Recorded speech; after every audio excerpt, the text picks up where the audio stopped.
going to be Joe.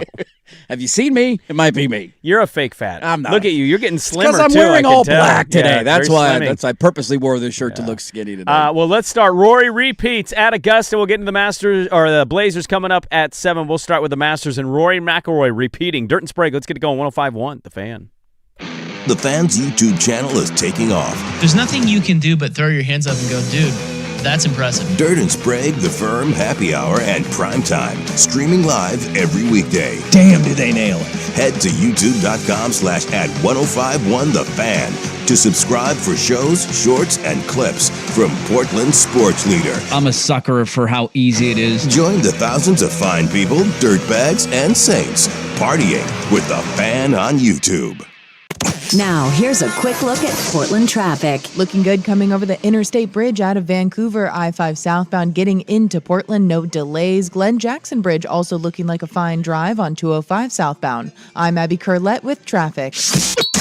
Brought to you by Amazon Hub Delivery.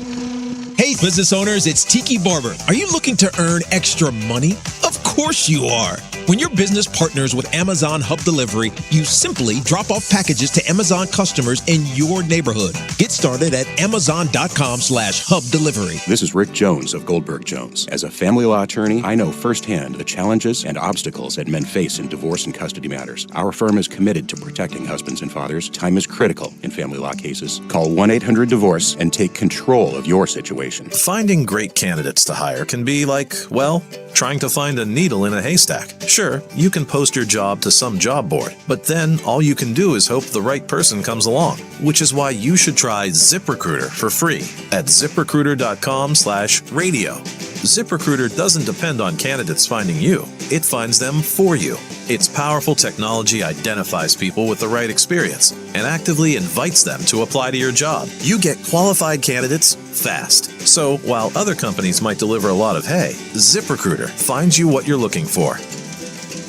The needle in the haystack. See why 4 out of 5 employers who post a job on ZipRecruiter get a quality candidate within the first day. ZipRecruiter, the smartest way to hire. And right now, you can try ZipRecruiter for free. That's right, free at ZipRecruiter.com/radio. That's ZipRecruiter.com/radio. ZipRecruiter.com/radio. ZipRecruiter.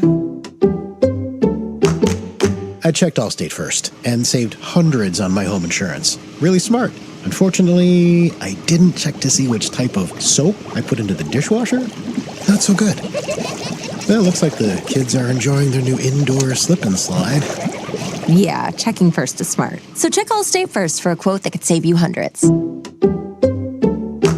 Not available in every state. Potential savings vary. Terms apply. Allstate Vehicle and Property Insurance Company and affiliates, Northbrook, Illinois. This is the story of the one. As a maintenance tech at a university, he knows ordering from multiple suppliers takes time away from keeping their arena up and running. That's why he counts on Grainger to get everything he needs, from lighting and HVAC parts to plumbing supplies, all in one place. And with fast, dependable delivery, he's stocked and ready for the next tip-off. Call 1-800-GRAINGER, click Grainger.com, or just stop by. Grainger, for the ones who get it done. Running a business means wearing multiple hats. So if you're like me, you probably started out using your personal phone, taking client calls and texts nonstop. As my business grew, I needed something smarter. That's when I switched to Quo, the #1 business phone system. Quo works right on your phone or computer. No carrying 2 phones, no clunky landline, just one easy app you can try for free. Your team can share one number and handle calls and texts together like a shared inbox. Any teammate can jump into the conversation, so customers get faster responses. And Quo's AI assistant summarizes your calls and responds to customers 24/7, so you never miss a lead or opportunity. All this starts at just $15 a month. That's basically 2 coffees. You can even keep your current business phone number. Find out why 90,000 businesses trust Quo. No missed calls, no missed customers. Try Quo for free at quo.com/sports. That's quo.com/sports to try Quo free. QUO.com/SPORTS.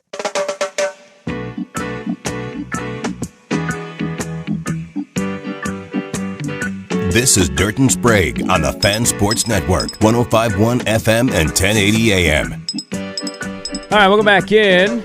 Dirt and Sprague with you this morning. Hope your weekend was good.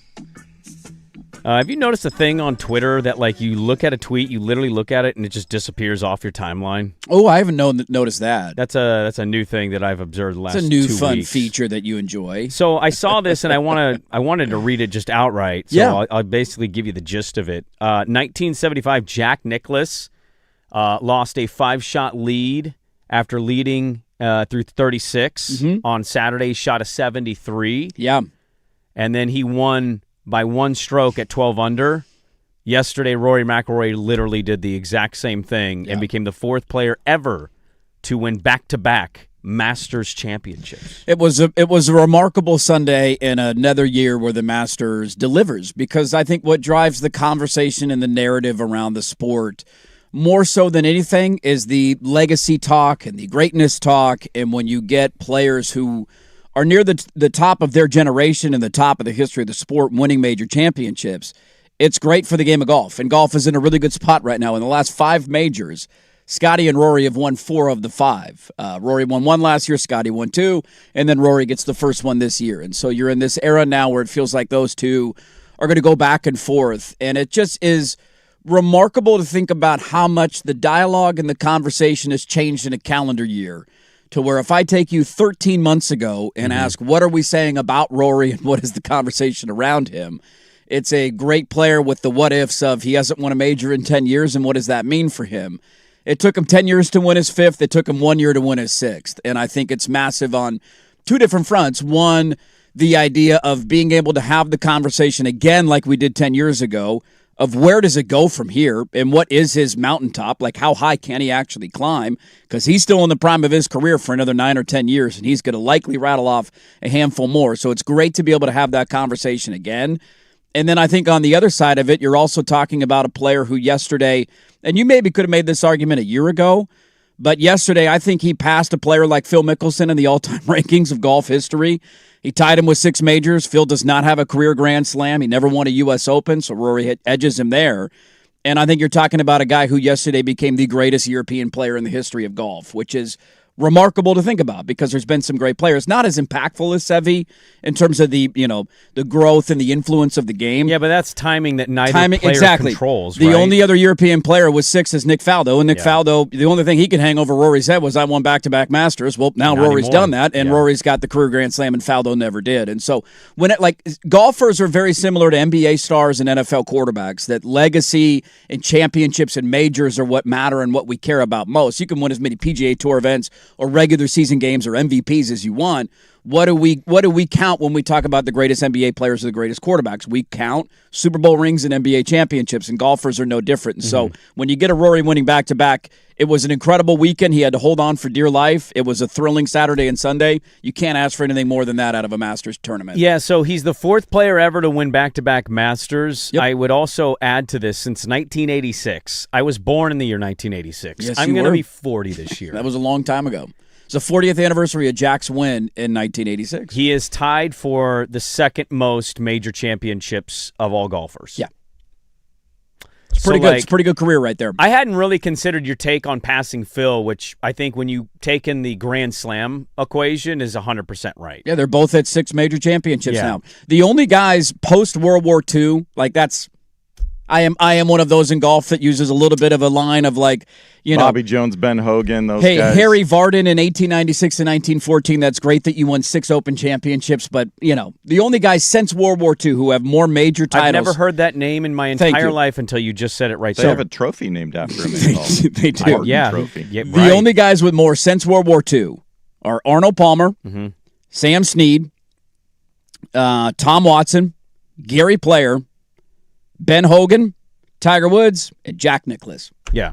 So since World War II, there are only 7 guys with more major championships than Rory McIlroy. And the exciting part is he's officially not done because he proved that a calendar year after winning his last major championship. Yeah, I think because he did the same thing this year he did last year. That's the beauty of Rory. It is. He said as much in the post round. He's like, I never make it easy on myself. No. Scotty's a robot. When Scotty has a 3-shot lead, you might as well turn the tournament off. He's going to go fairway green 2-putt, fairway green 2-putt the entire way, and he'll choke you out. Rory's going to do something real dumb. Well, think about all the golfers on the tour, really. Like, how many golfers don't do that? Yeah. I think Scotty might be an exception to this rule. He might be the outlier robot. So sure. what he did on 18, he hits into the trees on the far right. He's almost in the fairway of, 10? 10. Yeah. All he needs is a bogey to win. Exactly. But, then you look at the angle of the shot, and you're like, there's this big-ass tree, and there's a tree to his left. Doesn't matter. I'm just going to turn that one over and hook it. Let me just hit it at a breezy, a mile high. Just 155 yards or whatever it was. Get it into the bunker, put it up there in the front bunker, and we're fine. The ball won't even be sitting perfectly, but don't worry, I'll smoothly it got down. There was a little groove, a little divot behind. He had to take some sand. Which is what's funny is Bryson also hit into that same bunker. So Bryson missed the cut because of what happened on 18 on the second round. He collapsed on 18. Which was hilarious. I like having Bryson in the fold. Yeah, it's great. But also when he blows it or chokes, I also find that funny and amusing. He's crying and yelling about why his ball's going to the left. So he can only bogey at worst. If he doubles, he's not making the cut. And he gets into the bunker, and he hits it. He doesn't hit it well enough. It hits the top of the bunker and comes right back down. Happened to him twice on Thursday. We had one on Thursday and then that one on Friday. That's what ended his weekend. And then he hits again out of the bunker, and it rolls down the famous 18 green, right off the green. And he basically has to hit the chip shot to stay in and make the cut. And, of course, he doesn't make the chip shot, and he ends up missing the cut on 18. Well done, Bryce. And I kept replaying that in my head. A guy hasn't gotten out of his bunker before. Yeah. And you could do that and leave it in the bunker. Well, and he did last year, right? He had the lead, then he blew it again, then he had a couple iconic shots, and you're like, oh, my God, he's going to do this. And then it goes to a playoff, and you're like, oh, my God, is he going to lose this? He gained the lead and blew the lead multiple times on Masters Sunday. Yeah. And so I just thought, he really might double bogey. From where his ball is sitting here, you tell me it takes 5 shots to do it.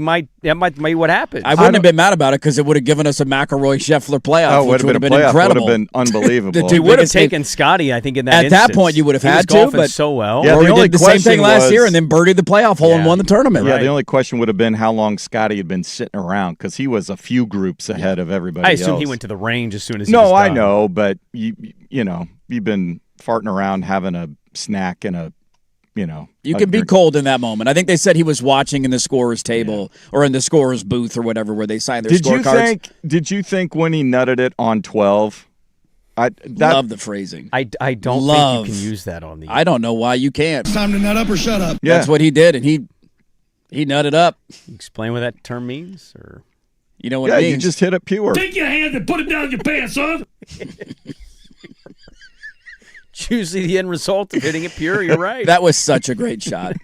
In a hole that which hole? Which is one? 12. 12. The par 3, amen corner, and he dude. knocked it within 5 feet or whatever he did. He did a lot of putting off of the second cut there. He didn't really want to chip from too close. He wanted to putt everything, which I don't blame him. Look at the end result. I mean, it was the remarkable thing about his win this year is that when you think about Rory and his strengths as a golfer, in the modern time, it is he couldn't hit the driver for 3 days. It's his ability to bomb drives past everybody, and he did it occasionally. Straighten it out on Sunday. Right, 13 was a big one. I mean, he had some big ones throughout the round yesterday, but his ranks in terms of hitting fairways and driving accuracy was nearly dead last in the tournament the entire week. And he was a 6-shot lead going into the weekend, and that, I think, shows his evolution as a player, that he didn't even play that good at golf. He just scrambled his way to a 12 under par going into Saturday and then held on for dear life, similar to Jack all those years ago in the 70s. So he is, just so we're clear on this and we all agree, he's the second best golfer since Tiger. Yeah, in my mind he is. It's not even a debate anymore. Yeah. For now. In his generation, he's the greatest. In terms of legacy and accomplishments, like in this century, yeah. In the last, in our lifetimes, yeah, it's not a debate. Yeah, I don't think it is either. Scheffler's the only one Scheffler's the one that can pass it. He could for sure get there. He's at 4. He can win the U.S. Open and also finish the career Grand Slam this year. There have been guys that have had years. Spieth in 2015 was. Brooksy is random at 5, though. Brooksy passed him at 5 when he won a couple of years ago, and he jumped past Rory. And I remember being a big conversation of like, damn, Rory was at 4, then he didn't win one forever, and now here comes Rory with back-to-back. Brooksy, I think, playing a year on the PGA Tour, having regular competition, he had a good week. For him to start to gain some consistency, and maybe later on this year he'll be a little bit more formidable. Somebody sent me a photo, and it was of Colin Morikawa, who actually had a really good final round. Ballsy round by him yesterday. His back he was couldn't clearly move. Acting up. I was laying on my couch in pain watching him walk around every time they showed him. He had like 5 birdies in a row on the back nine. He got on fire, and he put himself in contention there. And somebody sent me a photo, and the image was of him walking off a green. I don't know if you saw Colin Morikawa.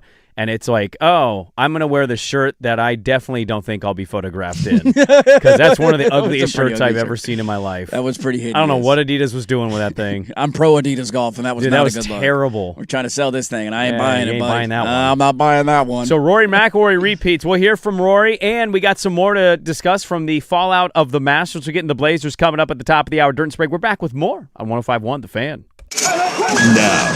Now, from the George McCoy and Warren Allen Sports Desk, a Sports Center update on the Fan Sports Network, 105.1 FM and 1080 AM. First on The Fan, Trailblazers close out the regular season with a 122-110 victory over the Kings. All 5 starters in double figures. That win earns them the 8th seed in the West and a play-in game at 7th-seeded Phoenix on Tuesday night. The winner of that game will be the 7th seed in the playoffs and in the first round against the San Antonio Spurs. Rory McIlroy able to hold off all challengers on a stacked leaderboard.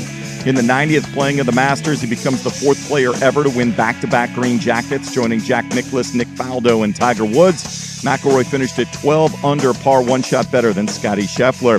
Portland Fire will add to their inaugural roster tonight. They have picks 7, 17, and 37 in the WNBA rookie draft tonight. Coverage begins 4:30 on ESPN. Portland Timbers picking up an important 3 points with a 2-run result over LAFC. Scoring the winning goal in the final seconds of stoppage time, Kevin Kelsey with the game winner. Timbers will visit Minnesota United this weekend. More sports scores and stories in 30 minutes. Jason Swigard from the George McCoy at Warren Allen Sports Desk. Hurt, missing work. Insurance companies acting like jerks. Don't call your mom. Call George McCoy at warrenallen.com. Sports Saturday with Joe Fisher and Rashad Taylor. Saturday mornings at 9 on the Fan Sports Network, 105.1 FM and 1080 AM. Hey, it's Tiki Barber with a special message for any local business owner looking to diversify your income.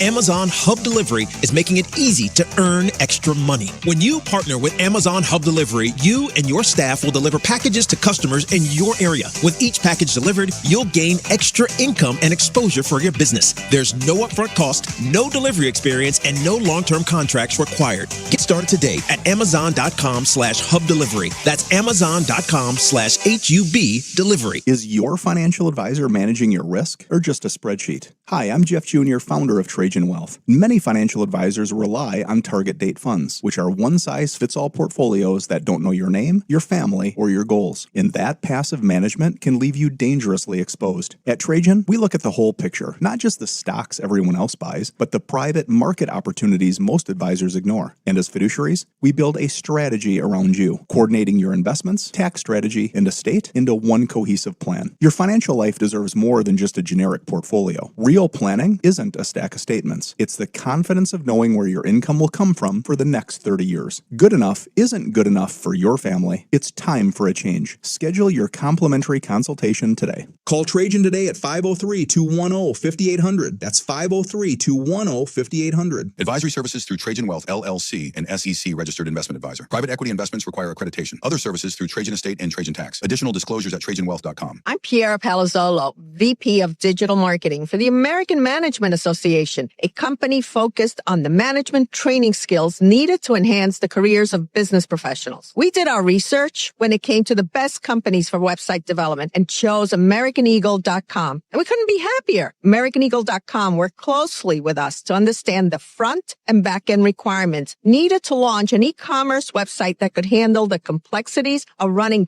thousands of seminars nationwide. Our robust new website and improved SEO saw immediate increases in site traffic and web revenue. If you're in need of managerial effectiveness and success, visit our website at amanet.org. If you're in need of a website that provides an unparalleled consumer experience, I highly recommend AmericanEagle.com. Transform your business today. Dial 877-WebNow1 for a free digital consultation with AmericanEagle.com. Smalls here. Look, I get it. GLP-1 weight loss shots are popular. They're everywhere. But not everyone is thrilled about weekly injections. So what if your GLP-1 was as easy to take as a mint? That's why I want you to know about compounded tirzepatide. It's a mint-flavored tablet you simply let dissolve under your tongue. No needles. It's designed to help curb appetite and reduce cravings, even sweets and carbs, which are my personal enemies. And when hunger's under control, it's easier to eat less. Stay away from the junk foods that trip you up and tackle your weight loss goals head on. And this is important. The compounded tirzepatide is recommended by the medical board of the wellness companies, the doctors I trust. Look, if you're serious about getting your weight under control and weekly shots aren't your thing, I strongly encourage you to look into tirzepatide. Getting started is fast with an easy online physician consultation. Imagine discovering a no-needle option that fits your needs. Go to noneedles.com/smalls. Promo code SMALLS to save $50. That's noneedles.com/smalls. Promo code SMALLS to save $50. Prescription required. Always consult your doctor to determine if this product is right for you. Early morning showers in Portland with a high of 56. Weather brought to you by Duke's Mayo. Welcome to Duke's Mayo Country, where the mayo is so smooth and creamy, it makes every bite better. Duke's Mayo. Look for the yellow lid.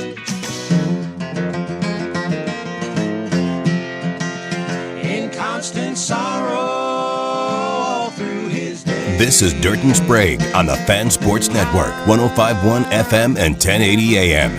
Well, something you alluded to that I noticed throughout the weekend at Augusta, and we need to talk about this, was CBS's inability to ever locate balls that were being hit out of tough spots. Like, this wasn't just a 1/18th hole Rory McIlroy shot. Well, it also hurts when it's the 72nd hole of the tournament and a guy's hitting out of trees who's known for doing funky things when he's trying to win a tournament, and everybody's like, where did that ball go? No idea. This happened a lot. Like, I would watch run-of-the-mill guy, not in contention, hit a ball, and the camera would just pan to the fairway. You wouldn't even see anything. Yeah. And the camera guy would just be I don't know if that's different this year than in years past, but to me as a sports fan watching, it felt like they lost the ball more this year. A little bit. And so I thought that was kind of a negative takeaway from the event of, like, not being able to show me where Rory's second shot out of the pine straw behind trees went. Right. On the last hole. I didn't know it was in sand until, like, 2 minutes after he hit it. No, because they just had a general camera on the green. You couldn't see the ball come in. It lands and kind of plops into the sand, so it wasn't like it bounced and rolled into it. And so you just couldn't see it on the fly. They had no clue. Even when he walked up to his ball, they were like, I think that's his. Yeah, they had to joke it about how it's Rory's Cam ball. Young. Yeah. It says Roars on it. It's Right. like, how? This is the last hole the tournament guys figured out. The worst one, it was a theme of the entire weekend. The worst one was on Friday. They missed his chip in live on ESPN. I don't know if you noticed that. Yes. Because they're showing a random Victor Hovland tee shot on 16 when Rory is on 17 on this incredible run, and you hear the crowd go crazy. And at that time, Scott Van Pelt then jumps on. He's like, let's take a look at our leaderboard, because you could tell they were trying to get the shot ready. And then right when he hits the chip, you can always tell when the announcer's like, that's on a good line, because he's setting it up to go in. And that's how they handled it.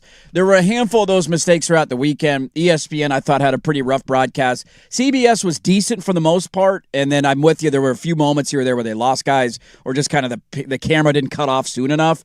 And then to not see the approach shots from either player on the last hole of the tournament is just inexcusable. I think one of the biggest takeaways, aside from Rory repeating and doing it back-to-back, I think one of the biggest takeaways from the entire event is how terrible ESPN was. It was really bad. It was really bad. Super upset. Yeah, it's not just the Kevin Hart, Jason Kelsey stuff. No, like but that whatever, was the start par three. point. That was the launch point of, like, this is not the Masters. You are turning this into a circus. They aired a Wright Thompson piece at one point coming out of, I watched every second of it. It was a Wright Thompson does those great voiceover pieces. Yeah. And like 45 seconds into it, it just stopped playing.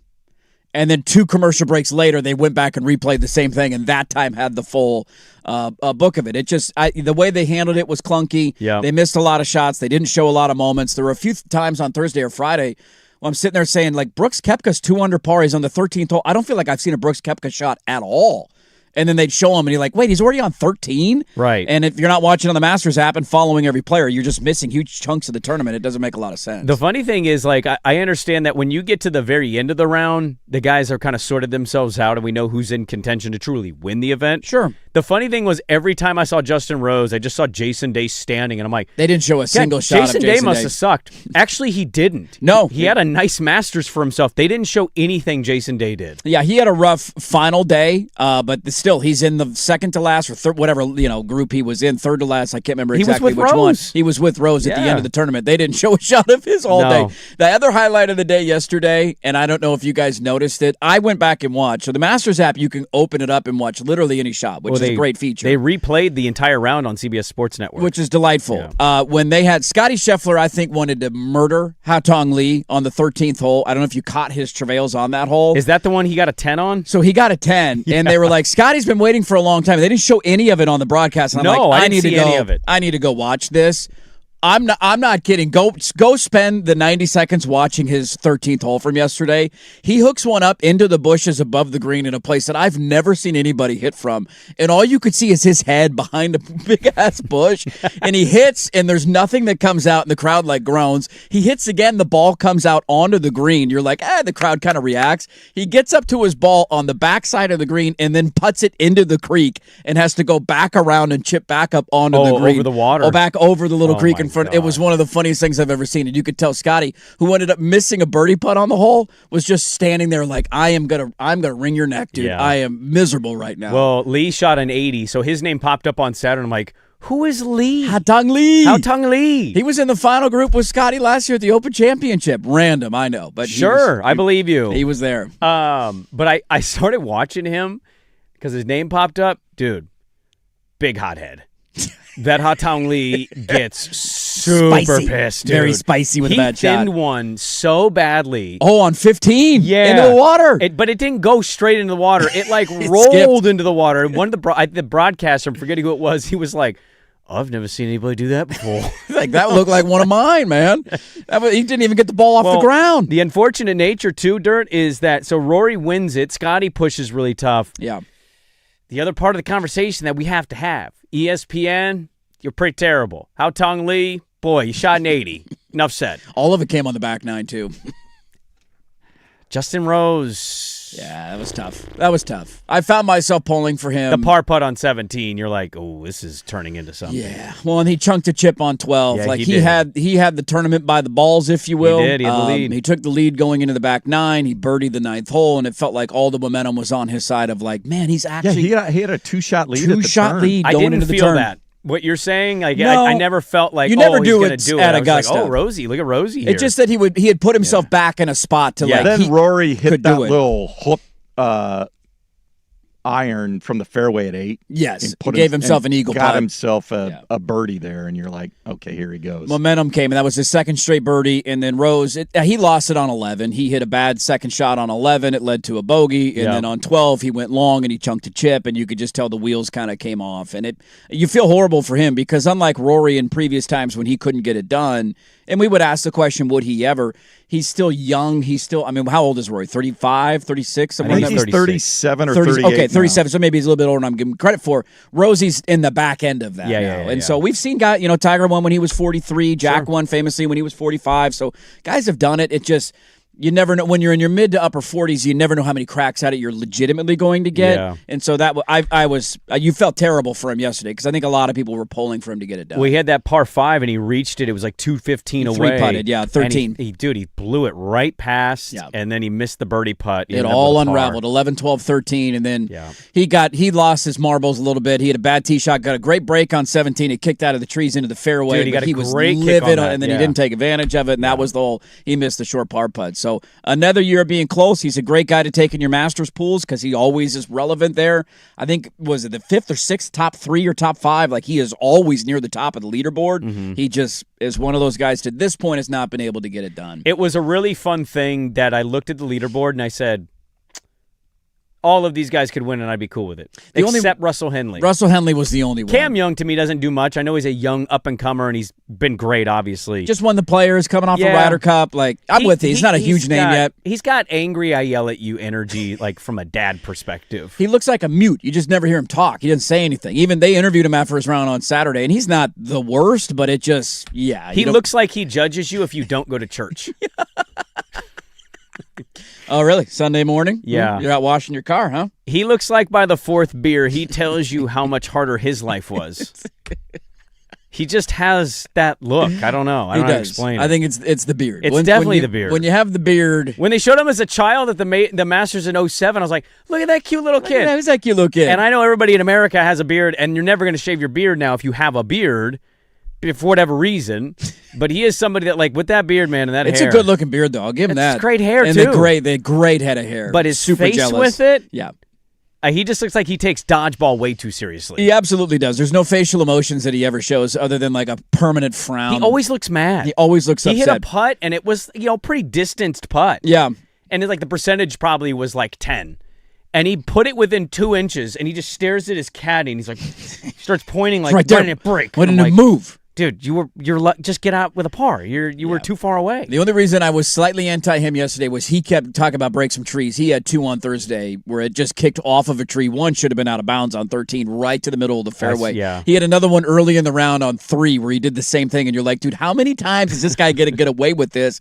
And then on 9, he hit it, and he's like hitting out of a bush. So it's like, all right, now we're even. The luck. I didn't want somebody to win because they just kept getting kicks out of the trees. The only other bummer for me from the day was that you didn't get 1 or 2 other guys. Scotty was great with a 68. Hatton pushed up to 10 under. Henley came out of nowhere and got red hot. There was They're lucky Henley didn't win. He missed like 4 birdies that he could have hit. A lot of great chances. But then you had like Burns, who got off to a really sluggish start and then fought his way back a little bit. Lowry was terrible. Jason Day was 3 over. So you had this other group of guys. Like the rest of that leaderboard looked really solid. There could have been 1 or 2 other guys if they would have shot up 68 would have made things a lot more interesting. Sure. But dude, coming down in the last hole, and I know he still needed a bogey to win.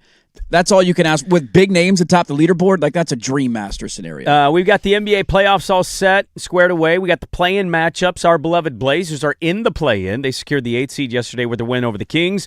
We'll dive into the Blazers coming up at the top of the hour. Coming up next, let's hear from two-time, back-to-back Masters champ Rory McIlroy on 105.1 The Fan.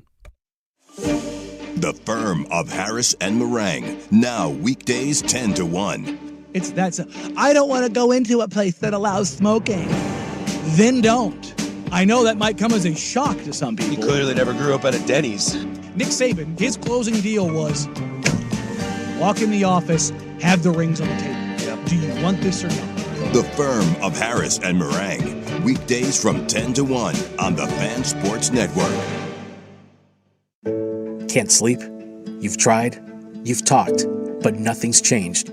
If your marriage is keeping you up at night, Luskin Law can help. Our one-day divorce mediation ends things without courtroom chaos. Just a convenient, confidential, dignified way to move on. Because counting lawyers isn't better than counting sheep.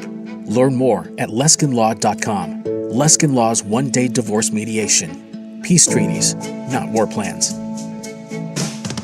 At Liberty Mutual, we love helping people with things like customizing car insurance, just like how we customize a song for you. Catered country tune. Liberty Mutual, saving you bucks by protecting your truck. 'Cause 30 told me to only pay for what I need. Thank you, Limu. I'll always trust in Limu with Liberty, Liberty, Liberty, Liberty. I've always wanted to learn French, but the app I tried didn't help.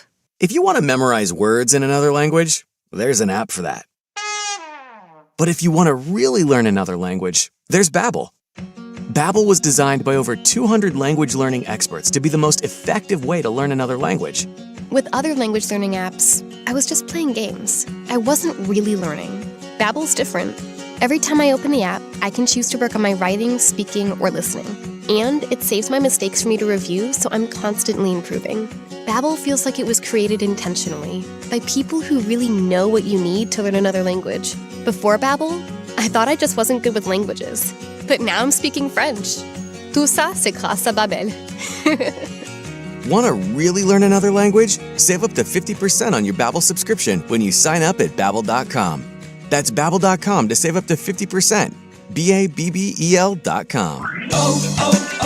O'Reilly. Need new wiper blades but not sure which ones are right for you? The professional parts people at O'Reilly Auto Parts can help. We'll show you options for your vehicle and even install your new wiper blades for free. Right now, save $10 per pair on Bosch Focus wiper blades so you can see better in any weather. Stop by your local O'Reilly Auto Parts today. O'Reilly. This is the story of the one. As a maintenance tech at a university, he knows ordering from multiple suppliers takes time away from keeping their arena up and running. That's why he counts on Grainger to get everything he needs, from lighting and HVAC parts to plumbing supplies, all in one place. And with fast, dependable delivery, he's stocked and ready for the next tip-off. Call 1-800-GRAINGER, click Grainger.com, or just stop by. Grainger, for the ones who get it done. Harry Douglas here. Game day brings the excitement. Your stay should feel just as memorable.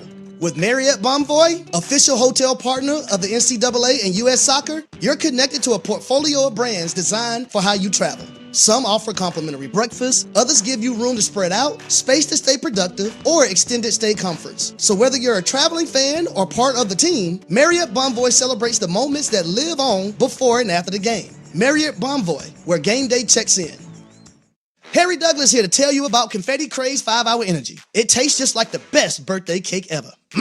Vanilla, buttery, frosting vibes. It's basically a party in a bottle. Confetti Craze makes it easy to turn any day into a party with its delicious birthday cake flavor and big birthday energy. And here's the best part. All cake, no sugar. I bring these tiny bottles everywhere to cakeify my day with tasty caffeine boosts. The Funfetti flavor is back on 5hourenergy.com or on Amazon. Crack open a Confetti Craze 5-Hour Energy shot today.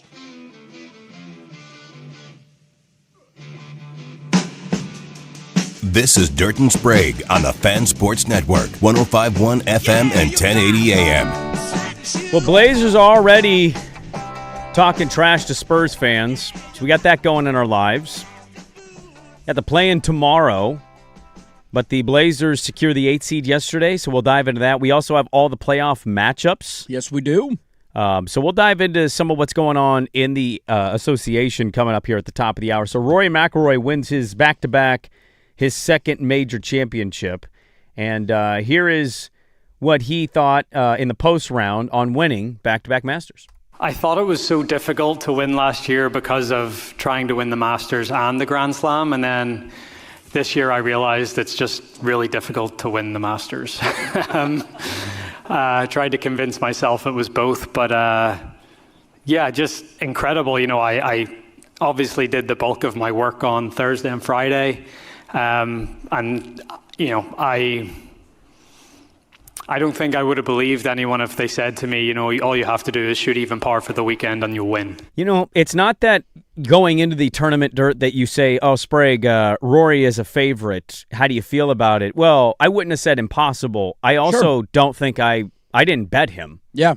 It wasn't that I expected him to have a bad Masters. I didn't agree with what Patrick said of like him missing the cut.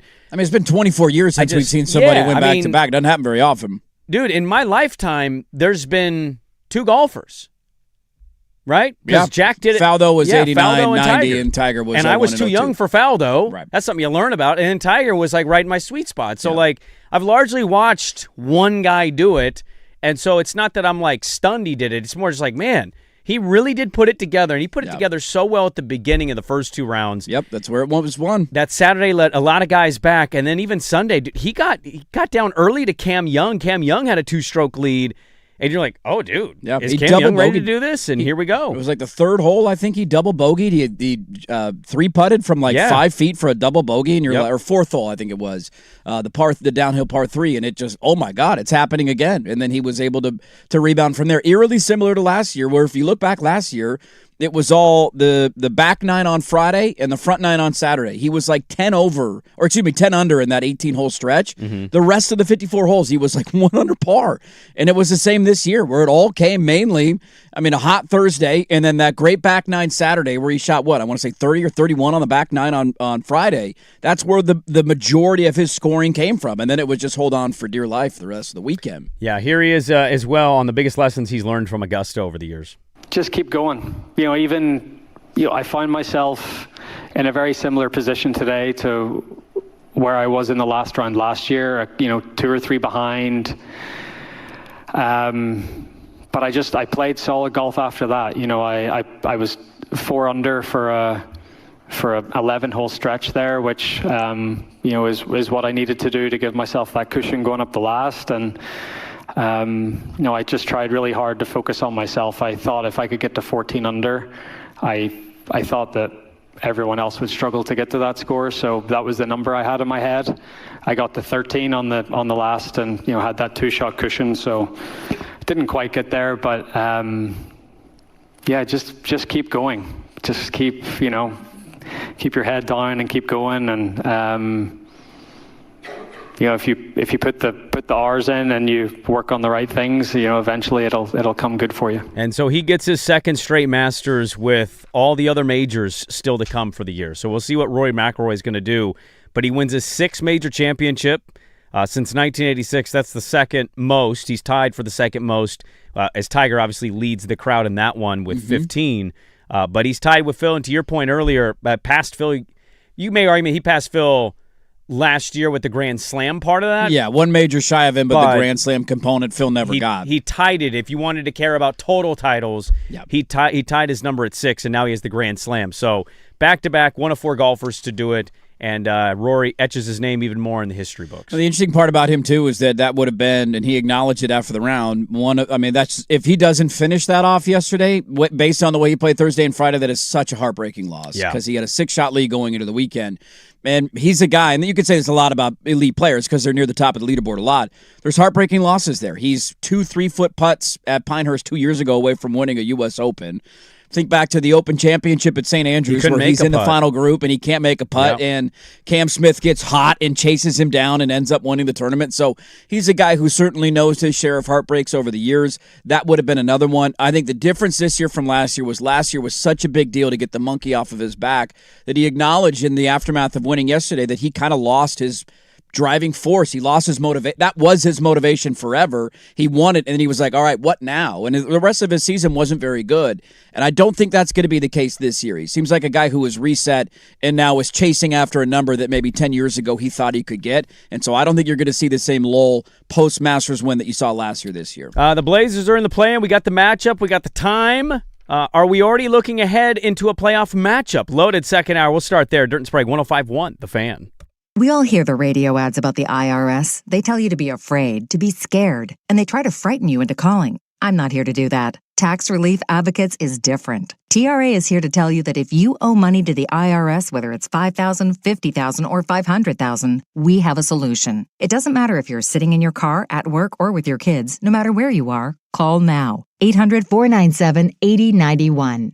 Don't lose hope. TRA can eliminate or reduce what you owe to the IRS. Generous programs are now available that can give you a fresh start. Our passion is taxes and helping individuals fix their IRS problems. We have over 1,000 5-star reviews on Google and an A+ with the Better Business Bureau. You don't need to be afraid of the IRS any longer. End your tax nightmare today by visiting us online at TRA.com or call 800-497-8091. That's 800-497-8091. Tax Relief Advocates. Real solutions for real people. Did you know about 1 in 3 people with plaque psoriasis may also develop psoriatic arthritis, which causes joint pain, stiffness, and swelling?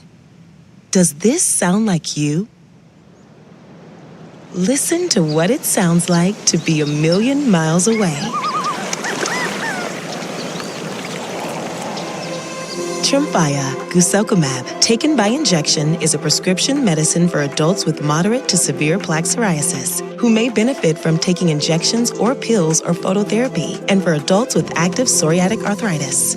Serious allergic reactions and increased risk of infections and liver problems may occur. Before treatment, your doctor should check you for infections and tuberculosis. Tell your doctor if you have an infection, flu-like symptoms, or if you need a vaccine. Imagine being a million miles away.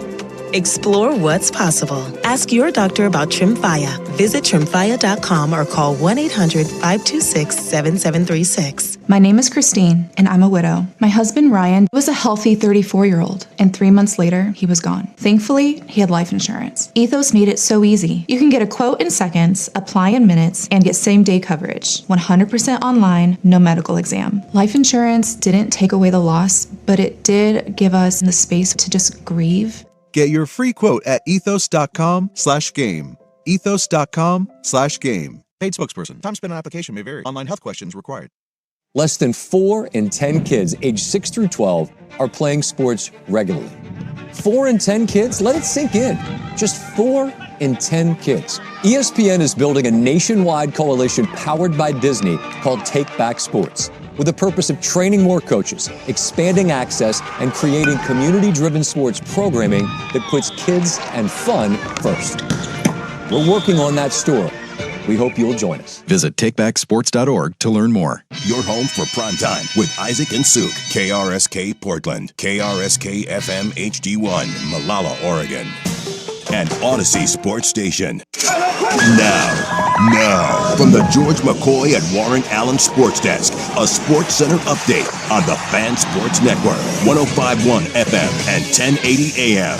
First on the Fan, your Portland Trail Blazers closing out the regular season with a 122-110 victory over the Sacramento Kings. They finished 42-40, earning the 8th seed in the West.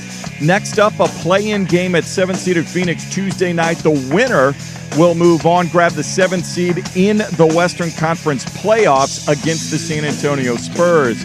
Rory McIlroy able to hold off all challengers and overcome a wayward drive on 18 to become the 4th player ever to win back-to-back Masters. He joins Jack Nicklaus, Nick Faldo, and Tiger Woods. McIlroy finishing 12 under par, one shot better than Scottie Scheffler.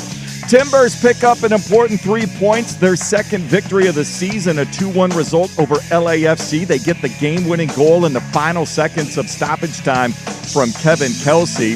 They will head out on the road the next couple of weeks, beginning this Saturday at Minnesota United. More sports scores and stories in 30 minutes. Jason Swigard from the George McCoy at Warren Allen Sports Desk. Hurt and missing work insurance companies acting like jerks. Don't call your mom. Call George McCoy at warrenallen.com. The home of the firm of Harris and Meringue. Weekdays 10 to 1. The Fan Sports Network. 105.1 FM and 1080 AM.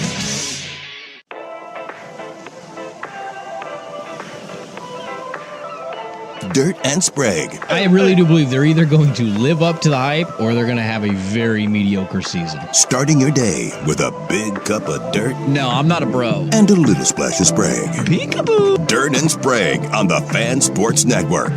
Hey, welcome back in. Hour number 2. Dirt and Sprague here, 105.1 The Fan and the Fan Sports Network. That's 1080 AM. The Odyssey app, and YouTube. Good morning, YouTube. Good morning, everybody out there. Hope your Monday is going all right so far. We talked mostly Masters. Swag is back on the 1s and 2s. Went through a family emergency last week. Still going to go through it. Just going to have to be flying back and forth, taking care of Pops as he's going through recovery now. But it's good to have Swag back into the fold as he's rocking his Timbers gear. Timbers got a big win this weekend against LAFC, who I was told were missing 3 of their 4 best players. But we did win the match, and that's all that matters. Does not matter. They needed a dub, and they got the dub. Hey, dude. Final seconds of stoppage time, and you do it. That's all I care about. A lot to get to in the second hour of the program. We're going to talk Trailblazers as they secured their spot in the play-in. But I want to kick off the second hour reminding you guys to join us June 23rd as Toyota presents the Fan Golf Classic out at Langdon Farms Golf Club.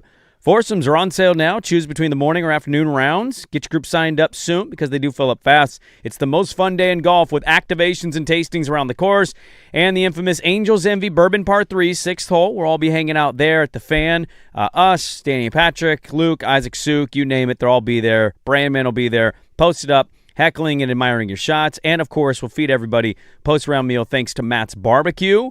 Head to 1051thefan.com. Click on the Fan Golf Classic logo for info and to sign up today. The Fan Golf Classic presented by Toyota is also brought to you by Vulcan Design and Construction, Henderson and Daughter Windows and Doors, George McCoy, Warren Allen Attorneys at Law, Battery Exchange, Maestro Dobel Tequila, Philbrook Law, 1-800-DIVORCE, Roto-Rooter, and Window Nation. Boom goes the dynamite. I'm kind of glad the weather was bad yesterday because I get the golf itch every year watching the Masters, and so when it's that ugly, you're like, well, I can't. There's no point in even thinking about it. I'm not going to go play golf in this. So I don't get it as much for basketball and football that I did as a kid. Golf still leaves you making you want to play the most, right? When you watch it, absolutely it does. Like, let me just hit one clean shot with a good clean swing. One pure iron. Just That's all I need. Straight. One 8-iron. Make me feel like I know what I'm doing. As Swag called it, nutting it. Just go out there and nut a 7-iron one time. Love it. Off of a grass range. That's all you need in your life. Speaking of nutting it, the Trailblazers into their season on quite the streak there. They beat the Clippers on Friday. They did. It was a big win. Did you do your alternate spread? Because they kind of handled the Clippers. I did the 1.5, and I think I bet it up to 7.5. I think is as far as I went. Got some more points. Got some more points out of it. That was just an easy one to. Home court. The way the Clippers have been playing as of late. To me, it's about the Clippers. Yeah, you just dominated them in L.A. Portland was coming off that kind of bad loss to San Antonio without their best players and blowing the lead to Denver. They were due for one. I know that they let the lead slip away a little bit in the game, but still, that was not a surprise to me to see what they did to the Clippers on Friday. So they handled the Clippers on Friday. They have to just beat the Kings on Sunday yesterday to secure their 8th seed. It was never in doubt. The Kings are the worst team in the NBA, and they played nobody. So the funny thing is, I was really honest in the opening of the show. I didn't watch a single second because you're not going to get me to care to watch the Sacramento Kings play basketball. It's not an anti-Blazer thing. It's an anti-Kings thing. The Kings are 22-60. That's historically bad. It was funny, though, to wake up and check our show social media account, how many Blazer fans were like, are we going to blow this? Are we going to blow this? Because I guess they blew a 20-point lead, but they ended up still winning the game. You ended up winning by double digits. You didn't cover the 16 and a half. They weren't playing defense in the first quarter. They don't need to. Because they were like, we're playing the Kings. We're not doing this. I'm not doing a game They recap. rolled them in the second quarter. Mike Richmond does a great job on the Locked On. The one thing I would tell him is for a Kings game, I don't need a game recap. No. Yeah. Nobody cares. It's the unfortunate nature of tanking in the NBA is that there's just no desire to watch the bottom 7 or 8 teams, and Portland happened to play a lot of those teams in the back half of the year, which was very beneficial for them. So I think that's what's interesting. So they take care of the Kings yesterday, and they beat the Clippers on Friday. They're going to be the 8th seed. They're going to play tomorrow at Phoenix, 7 o'clock Amazon Prime game. Yeah, I think they're going to beat Phoenix. I think they're going to get the 7th seed. And I had this take even before they got through the Clipper game that I was texting with a media member, and we were talking about the Blazers and the winning, the losing, the pick, the playoffs, all that stuff. And I know this city better than this city, I think, knows itself. Like, I'm well aware that going into that game, anybody wondering if they should keep that pick quickly told themselves they need to be the 8th seed or the 7th seed. And so I know that this city is all in on the playoffs. That being said, I also think that they are going to get the 7th seed and face the Spurs. And so we already have trash talk from yesterday's win, securing the 8th seed from Blazer fan to Spurs fan. Yeah, that's, That's wise. Shaking in your boots. I don't think San Antonio's going to see it, nor do I think San Antonio cares. I think San Antonio's a little more focused on getting out of that series healthy. Larger goals. If we have to play the matchups that'll come in the second round, how do we get through OKC eventually when it happens? That's what San Antonio is focused on. Suns fans, meanwhile, are terrified because we're coming in, we're large, we're in charge. They've been sinking like a stone. They had a nice run. It kind of coincided with us getting hot in the back half of the year. When you go look at their they have not been a great team over the last 20 or so games of the season. No, and so Portland's playing better basketball. Now, to your point, you looked it up during one of the breaks. They've beaten a lot of garbage teams. Yeah. But that doesn't matter. Sometimes beating the bad teams builds your confidence. Yeah, sure. And so they beat the Clippers. The point is, though, in the playoffs, you're not going to play. Bad teams don't exist in the playoffs. Well, that's not always true. Well, to a certain, we're not going to play them outside of the Warriors, the Clippers, or the Suns are going to be a playoff team. That is true. Those are bad teams. And are we a bad team? We're an okay-ish team. Okay, so we're okay. But Okay-ish. Phoenix, Golden State, hey, they're bad. Got okay-ish. Just checking on the math we're there. Okay-ish. Making sure that it all checks out. We're not bad. We're okay-ish. You do not have a 7-game series loading if you win on Tuesday against the Sacramento Kings. That's the slight difference. So it can build your confidence. Yeah. I just went through this. So they were 23-28 was kind of a low watermark for them. They had just lost 5 or 6 in a row on a long road trip. Okay. So they were 500 or game above 500, lost 6 in a row. They're 23-28. It's about a week before the All-Star break. From that point of being 23-28, they ended the season 19-12. That's a great closing stretch. Here are your wins in that stretch. You ready?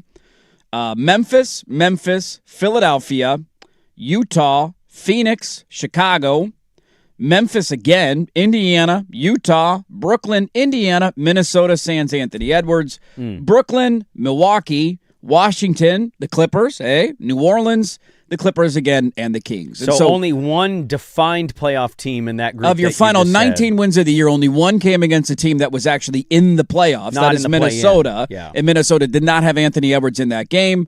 And then you beat, the Clippers are a play-in team. The Sixers are a play-in team. So you beat some play-in teams along the way. Phoenix, they beat one time in there.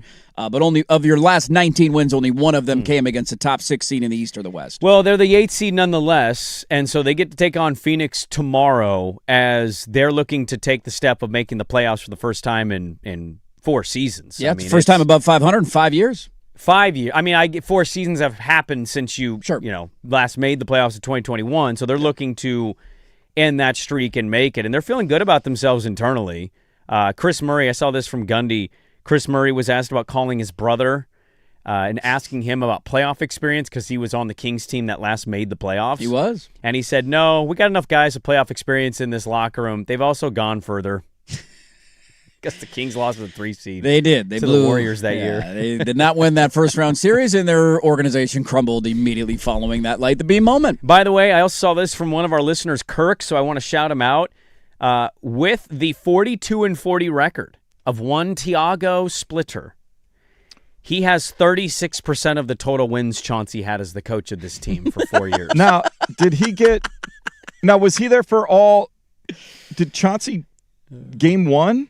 Chauncey gets game one. Yeah, he got arrested. So he's got 41 wins. He's 41 and 40. Game 1? Refresh my memory. They lost. Remember, they blew the lead to Minnesota. So Thiago's 42 and 39. Yes, touche. That's correct. You are. I just meant win-wise. Yeah, 42 wins. He's got 36% of Chauncey's total wins in 4 seasons. Yeah. Give him an extension, I think it makes a good point of maybe he's not so bad a coach. I don't know if they hire him, but I don't know how to calculate any of that because there's so many different angles of where they're at, how they get to where they're going. But okay, so for all the crowd out there, I don't want to make this a Thiago. I'm not pro or anti Thiago. If they hire Thiago, I'm going to go okay. All right. If they don't, I'm going to go okay. I'm not losing sleep over the decision either way. I love the people that are critical of basketball coaches, and I don't mean this as disrespect. I would love to ask you what specifically you think he's bad at as a coach. I saw a graphic the other day about in terms of success rate coming out of timeouts throughout the course of the season, and I know the Blazers were dead last in that category. All right. So if you're looking for something to have nitpick, great coaches ever had bad years in that? I have no idea. The added context, also having good players run those plays out of timeouts usually helps you score more points, and guys that you trust a little bit more with the ball in your hands and being healthier. So I'm not saying that's a reason to not hire him, but if I'm looking for a weakness, that's the only one that can stand out in my head. Okay, thank you. You gave me a weakness. There you go. Numbers never lie. That being said, if I told all of the anti-Thiago people he was going to get him to the 8 seed and be the sneaky pick that everybody was going to make to beat Phoenix as the 7 seed, the day after Chauncey got arrested by the feds. And all the injuries that piled up throughout the year. And the injuries of Drew Holiday, Jeremy Grant still out, Shaedon Sharp missing extended periods of time, Kenny Avdia barely making the 65 game. If I told you all of that, I think you'd go, dude, that's a pretty good job, man. Sometimes coaching can go down to that. More chaos than normal in an NBA There's season. no doubt about it. The hardest thing that I have with this goes back to the original point of this segment in terms of where they're at, because I think we can all acknowledge they are above 500. I didn't predict them to be above 500, so in my face. I had them at 500. You had them at 500. 41. I can go. I'll look up what Swag had. I think I had 38 and 4. I think it was you, Swag, and me in terms of I think I was at 36 or 37, so they exceeded my expectations coming into the year. There's no doubt they're in the play-in. It's the first time above 500 in 5 years. All of that is true. Yeah. You also have it against this backdrop, and this reminds me of the conversation that we had last year where we put all of our chips in the middle of the table in terms of what they did in the second half of the year and what they were defensively and what Denny was as a player. And look at all, Joe got an extension. Chauncey got an extension. Keep the roster largely intact outside Anthony Simons and buying out DeAndre Ayton. The rest of the guys were kind of back. Let's go all in on this mode. And we brought it up last year of the numbers look good. It's also a little misleading because a lot of the teams you beat didn't play guys against you, and you were beating up Denver without a Jokic, so on and so forth.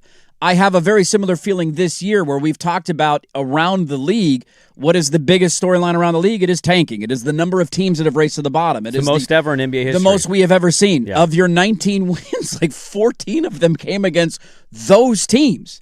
And so I can acknowledge... And your 5 wins are largely play-in teams, right, not playoff teams. And the one playoff team you beat didn't have his best... You didn't have Anthony Edwards didn't play in the game. And so it's a similar ending to last year. That's the hard part I have of I can acknowledge you've taken a step. I can acknowledge that you've gotten better. I can acknowledge you've gotten to the play-in. And I think you're going to win tomorrow night. I think you're going to beat Phoenix. You're going to be the 7 seed. Yeah. So So all that just on the surface level is progress, and I agree. But when you dig a little bit deeper into the numbers and who you beat, like, should we be that encouraged over beating Memphis 3 times, Utah twice, Brooklyn, Indiana twice? Like, these are historically bad teams that have not. I mean, what's the collective total of wins for those bottom 7 teams in the second half of the league or second half of the season since the All-Star break? Oh, since the All-Star break? Like, if you take those 7 teams, if they've won a combined 10 games, like, they have not Hey. beaten anybody. They can't beat anybody. And Well, they're not what you trying need to beat do anybody. is look at games when they weren't playing each other. Yes, because one of somebody them had has to win. Right. I mean, if you just took... We had a Memphis-Utah game the other night where they were joking about that, of like, who's going to win? Somebody's going to win. If you took Memphis, the Kings, and the Jazz, just in their last 10 combined, they've played in their last 10 games each, and then combined all the records, those 3 teams are 4-25. No, 5-25. 5-25. 5-25. And I'd be curious if any of those wins came against each other. Yeah, go look at the game logs, and I'm sure you'll find. I bet all 5 were against another It'd tanking be funny team. if they each had a win against each other. Yeah. That's one of their 1 wins or 3 wins. Kind of rotated around. So Yeah. that's the tough part that I have with it, where I acknowledge Investing the a lot. progress. Yeah, but I hear what you're saying. Like, it happened last year, and I pointed out Kevin Pelton did this, and he got a lot of blowback for it. But, like, you know, their defense has gotten better the last few weeks. I'll give them that. There's no doubt. Again, though, highlight, why is the defense maybe gotten better? So it's a similar thing. Kevin Pelton wrote, like, some of your defensive numbers are not real, and the entire organization was like, this is real. This is who we are now. And then it wasn't, and now it kind of is. So, like, yeah, I think that's the hard part is when you end up with the easiest schedule post the All-Star break in back-to-back years. And you're trying to win, mind you. You're not tanking. You're trying to win. You're going to beat these teams. There's no doubt. There's an element of that you have to look at it and be honest. Now, what I'd also say, though, is for all of that, you know, they've picked up a lot of respect around the league. Not like in a title contention, even real legitimate Western Conference. I think Zach Lowe's picking the Blazers to beat the Spurs. Nope. I don't think anybody is. But it is like I mentioned this Friday, like, oh, they're kind of fun to watch now. And, oh, look at this player. And Denny might be third-team All-NBA. And Donovan's had some great now. moments this year, for sure. Yeah, Donovan's grown a lot this year. So it's a weird combination of I'm not fully buying everything that your record kind of indicates because of what you highlight, but also you have taken the necessary step, even if you don't think it's the right move for them. Yep. You have gotten better. You may be the 7th seed. I think if I tell everybody on this show they're the 7 seed in the Western Conference playoffs, I think you go, that's a pretty good year. Without a doubt, at the start of the year. But context kind of matters, too. That's the important part. I think they're going to win, so it's kind of a moot point because they're going to win one of these next 2 games and be a playoff team. Let's talk a little bit. Their season is over. They ended 42-40. I want to talk a little bit about their season, what it was, who popped, and then also, like, are you guys all in? Do you think that they are also going to be playing San Antonio in the 2-7? Do you like their chances against Phoenix tomorrow? I know we'll get to that game tomorrow, but 503-864-6326 is the Fan text line. We'll get to that coming up next on 105.1 The Fan. The most fun day of golf is back. Toyota presents the 12th Annual Fan Golf Classic. Join us Tuesday, June 23rd at Langdon Farms Golf Club. We have the best listeners in radio. Foursomes are on sale now with morning and afternoon flights. Get your group in soon because spots fill up fast. Head over to 1051thefan.com and sign up. Toyota presents the 12th Annual Fan Golf Classic at Langdon Farms Golf Club. Now, here's a quick look at Portland traffic. Good news for I-5 northbound in Portland. That stall just before the Markham Bridge is moved out of the way. Highway 26 eastbound coming into Portland, seeing heavy traffic delays from the Oregon Zoo through the Vista Ridge Tunnel. I'm Abby Curlette with traffic. This traffic report brought to you by Valvoline Instant Oil Change. Hear that? Sounds like simple. No appointments. About 15 minutes to change your oil. Then out the door and back to life. Valvoline Instant Oil Change. Simple.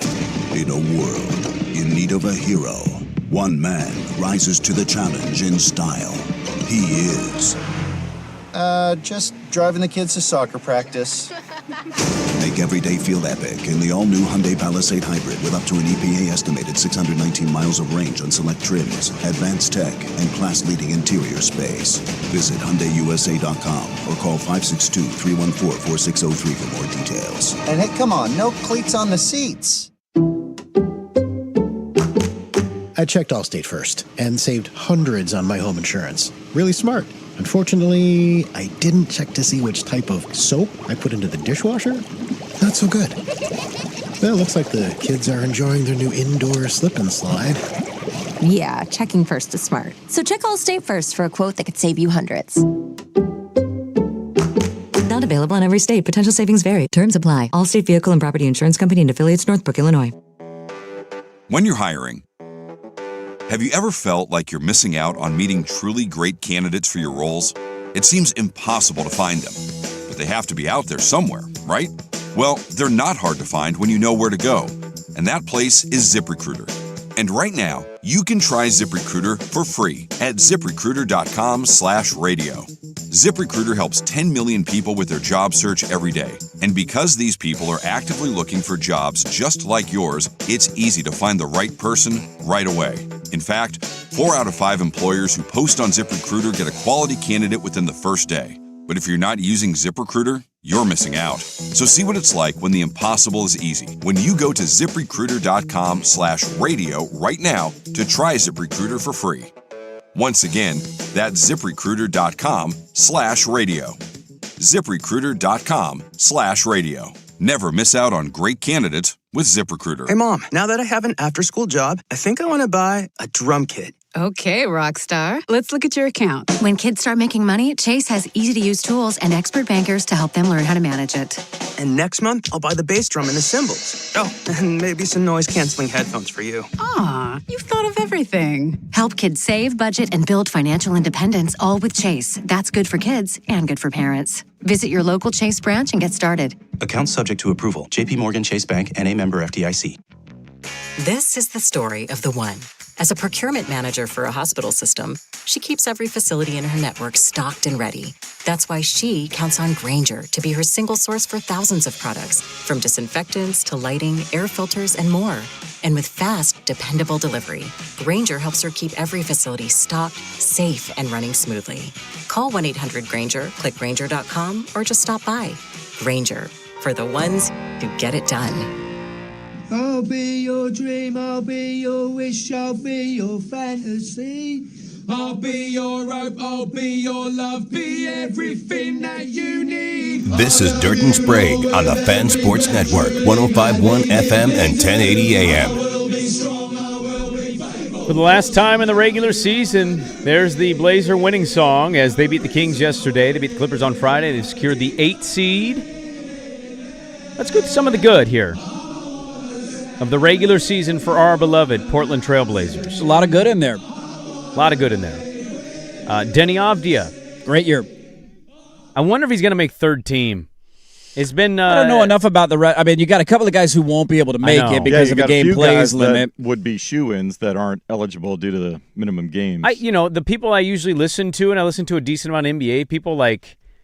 I would say he's on 20% of the list when they name their All-NBAs. Yeah, I mean, rightfully so. He's like right in that. He could, but also if he doesn't, I w't be shocked. What are the 27, 7, and 6? Is that what he ended up with on the year? Let me see. If I remember correctly. Let me see. 24, 7, and 7. 24, 7, and 7. 24, 7, and 7 is a great year. That's a great year. So you have a solidified absolute piece there. Yeah. Toumani Camara. His shooting... His defense turned on after the first few weeks. As good a 3-and-D guy. If you want to know the definition of 3-and-D guy, that's what Toumani gives you. He absolutely is. His final percentage from 3 this year was right around where it was last year. 37.5 last year, 37% this year. Okay. But the attempts were up per game, 4.6 to 7.2. I'll take that all day. Field goal percentage was roughly the same. Points per game was just up because he averaged more shots. He's the kind of guy who can win you a game in a playoff series because he has shown that he's incredibly streaky. Yep. And he didn't have a great shooting night on Friday, but then you look back to some of their games last week, like the Denver game where he just couldn't. I mean, it was like the size of the ocean in the first half. Everything he was shooting was going in. He'd probably win if he doesn't foul out of that game. Yeah, he's been a little streaky in that regard, but overall, if you're asking for a 3-and-D guy to shoot 37%, that's all you can ask for because he's a good defender. 37% is a good clip. Which, let me highlight in what you brought up last segment. If they win that Denver game, man, it really does kind of changes a little bit of the feeling in the back half of the year. Some of what we're talking about, but they also ended up losing that Spurs game with no Castle and no Wemby. Well, and Blazer fans, look, who want to get upset about just factually speaking who they beat in the second half of the year. I'm not using it as a way to kick them in the nuts, although maybe that's the way it's being perceived. I think people view it that way. Of course they do, because we're sensitive. I'm just adding context to a conversation, okay? That's all I'm trying to do. Where are they at? How successful a year is it? We all acknowledge it's a step in a successful year in that regard. I'm just pointing out context, and of course all they can do is play who's on their schedule. I'm just not one of the fans who goes over my skis about being in that spot, considering who you have beaten. And yeah, the Denver game, had they not blown that 18-point lead in the fourth quarter, would have changed a little bit of the feeling in the back half of the year. Or even had they beaten a shorthanded San Antonio team on the road, maybe gives you a little bit of hope going into a postseason, and they couldn't win that game. Donovan Clingan. Awesome year for Donovan. Great year for Donovan. He played more minutes. I thought he couldn't play 20, though. He can now. Did he end up leading the NBA in offensive rebounds? I believe he did. Let me check. I'll double check that. But he was like he was leading that over last week. 4 a game. Yeah, 4.5 when I saw it last. I mean, a guy who took a step offensively, a guy who we already know is a great rebounder and a good defender, and it just him adding the component of being able to grab that many rebounds. And I think the total rebounds, he was third behind Kat and Jokic. Offensive rebounds. Okay, that doesn't help me. I mean, there's only 5 guys in the league who average over 11 rebounds a game. They're Gobert, Wembanyama, Clingan, Karl-Anthony Towns, and Jokic led the league with 13 a game. This is going to bother me. I don't. The ESPN page won't just allow you to pick out offensive rebounds. He's still figuring out how to take advantage of him in the post too. Yeah, and he said, I think the criticism of him earlier in the year would have been that he had big games against bad tanking teams, and they would kind of turtle a little bit in some of the bigger matchups. And he had big games late in the year. His kryptonite is undersized athletic 5s. Yeah, can run around him and use their athletic Precious ability. Achua was causing him problems. He led the league in offensive rebounds per game, 4.5. He beat Mitchell Robinson out at 4.2. Yeah, that's a huge. He gives you those second chance points. He's his second year in the NBA. His minutes were up. He stayed healthy this year. Like everything about his season was a positive this year. Drew Holiday is what he is. He is what he is, and if you saw it against... So no chain, no good, no, just kind of, it's what Drew Holiday is. Based on how I thought Drew Holiday was going to be this year, that's how Drew Holiday was. Okay. He had moments, he had disappointing moments, he was a good leader. Want him available more than he was. Shaden Sharp. Now we're going to get into the fun part. It's a big incomplete. I just don't know. A big incomplete? I have a hard time labeling it anything other than a disappointment based on the and it's unfortunate for him because he didn't have any control over it, the injury and missing a chunk of the season in the back half of the year. It felt like right when he was grabbing the bull by the horns and starting to figure things out, and it was slowing down a little bit for him. And we talked about him in that stretch where he was playing better ball and the percentages were coming up a little bit. And then he's out, and the last 2 games of the season, I don't know how many he ended up playing last night, but I think on Friday he played 10, 12 minutes. He played 50 games this year. He played 72 the year prior, and he played 32 in his second season. He's been available, unavailable, available, and if you're under 50 or around 50, that's tough. But if I give you for 50 games, if I tell you before the year, Shaden's going to average 20.8, so 21 if you want to round up, 4.3 rebounds, 2.6 assists. What's he going to shoot? He's going to shoot 33.7% from 3 and 45.2% from the field and 78.7% from the free throw line. If I told you that's what he's going to give you in 50 games for the year, what would you have said? Exactly. Yeah. Yeah. He is like I could see one of the tougher players, I think, in the city's history to You got some people that go way over the skis of like ascending, 28 a game, here it comes, he's the guy. And then you got the other side, and I think it's the quieter side that doesn't get on social media to tell you everything they think. That's like not that enamored with him. Well, I think about if he's whether or not he's on the roster or off the roster next year. If it changes how you feel? And I don't think that one way or the other changes how I feel about what I expect for next season. I mean, next seas's year 5. Yeah. Right. It just he's still young, but you're going into year 5 now in the NBA. The age thing to me, I've always said this. The age thing is not important. It is the years and the seasons. Experience. 5 seasons is a lot in the NBA. I don't care if you're 23 years old. And in 2 of those seasons, he's played nearly the entire year. That's a long time to I will get say and understand the league. His particular usage from the team and coaches, and is he starting? that's been a challenge for him, along with not consistently being available every night to help develop a consistent role with how the team wants to use him. So that's been, some of that's in his control, a lot of that's out of his control, which is why, and especially his usage rate when he plays is in the 91 percentile. Yeah. It's actually, what does that rank? It's the second highest on the team. It's behind Denny, who's 100 percentile. Where does that rank you in the NBA? Top 5%? Top 9%. Top 9%. Okay. 91 percentile. Okay. Yeah, 29.3%. And some of that's going to be on whoever the coach is next year.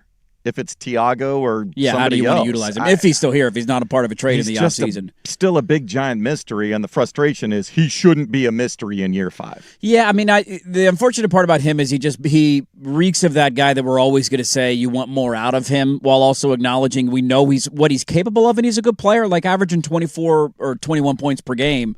Like, that's not a bad number, and the shooting percentages did get better after his horrific. I mean, the first month of the year, he couldn't make a shot to save his life. Yeah, but it's still 33.7. And then he slowly dug out of that hole. But, I mean, when you miss your first, felt like 50 attempts of the year, and then you got to dig out of that, it's not easy to do. And so the other part of it that I want to be fair to him is that he also had a lot of injuries around him and was asked to take on a bigger share of offensive responsibilities, and I think he was banged up for a period of time prior to actually getting hurt and then going on to miss games. And so there's a lot of nuance in the conversation around Shaedon Sharpe. He feels like one of these guys, as long as he's going to be here, we ask ourselves every year, is this the year? Is this the year that it breaks out? Is this the year that he becomes more consistent? And it doesn't mean if you make a swing, you don't have to include him, that he can't be a good role player or a good, scorer off the bench or whatever the future might hold for him. But I think when you take a guy in the top 10 who shows the athletic ability that he has and the pure talent that he possesses, you're hoping for more, that you can squeeze every ounce out of it. And I don't think he's done that to this point of his NBA career. I guess I would just say, like, you're going into the play-in, and I think you're going to make the playoffs. So if you do that, he's going to get a handful of games now. You would want, I'm just guessing here, maybe Blazer fan doesn't agree with this. He's 22 years old, but it's his 4th season. I would imagine if I told you that's the deal, you're expecting him to be their second best player? Yeah. Okay, but we're not going to go in with that mindset, are we? No, we're not. Is he even your 3rd? Hell, I'd ask this. Is he your 4th? Yeah. I mean, based on where he's at health-wise, right? That's a tough part with him. Like, how many minutes is he going to be able to play on Tuesday? What's his restriction at? Is that cleared? Is he able to go 30-plus minutes? Like, that changes things a little bit. You also have to be fair to him with the rust of being out for how long he was out for. I'm totally acknowledging that, but, like, even in the years before he got played, hurt, what would you have said he was before he got hurt? Not their second best. Okay, that's fair. 3rd? Debatable. Yeah. Depends on the matchup. As of right now, I can't say top 3 because I don't know where he's at. Value. Like, is he better than Toumani? I don't know. Toumani's pretty valuable, and I don't think he's cracking the starting lineup because you've got now some cohesiveness with that starting group. Mm-hmm. Yeah, because they have Scoot in the starting lineup. Yeah. They have Scoot in there, and defensively now you can switch everything on the perimeter around Klingon. Yep.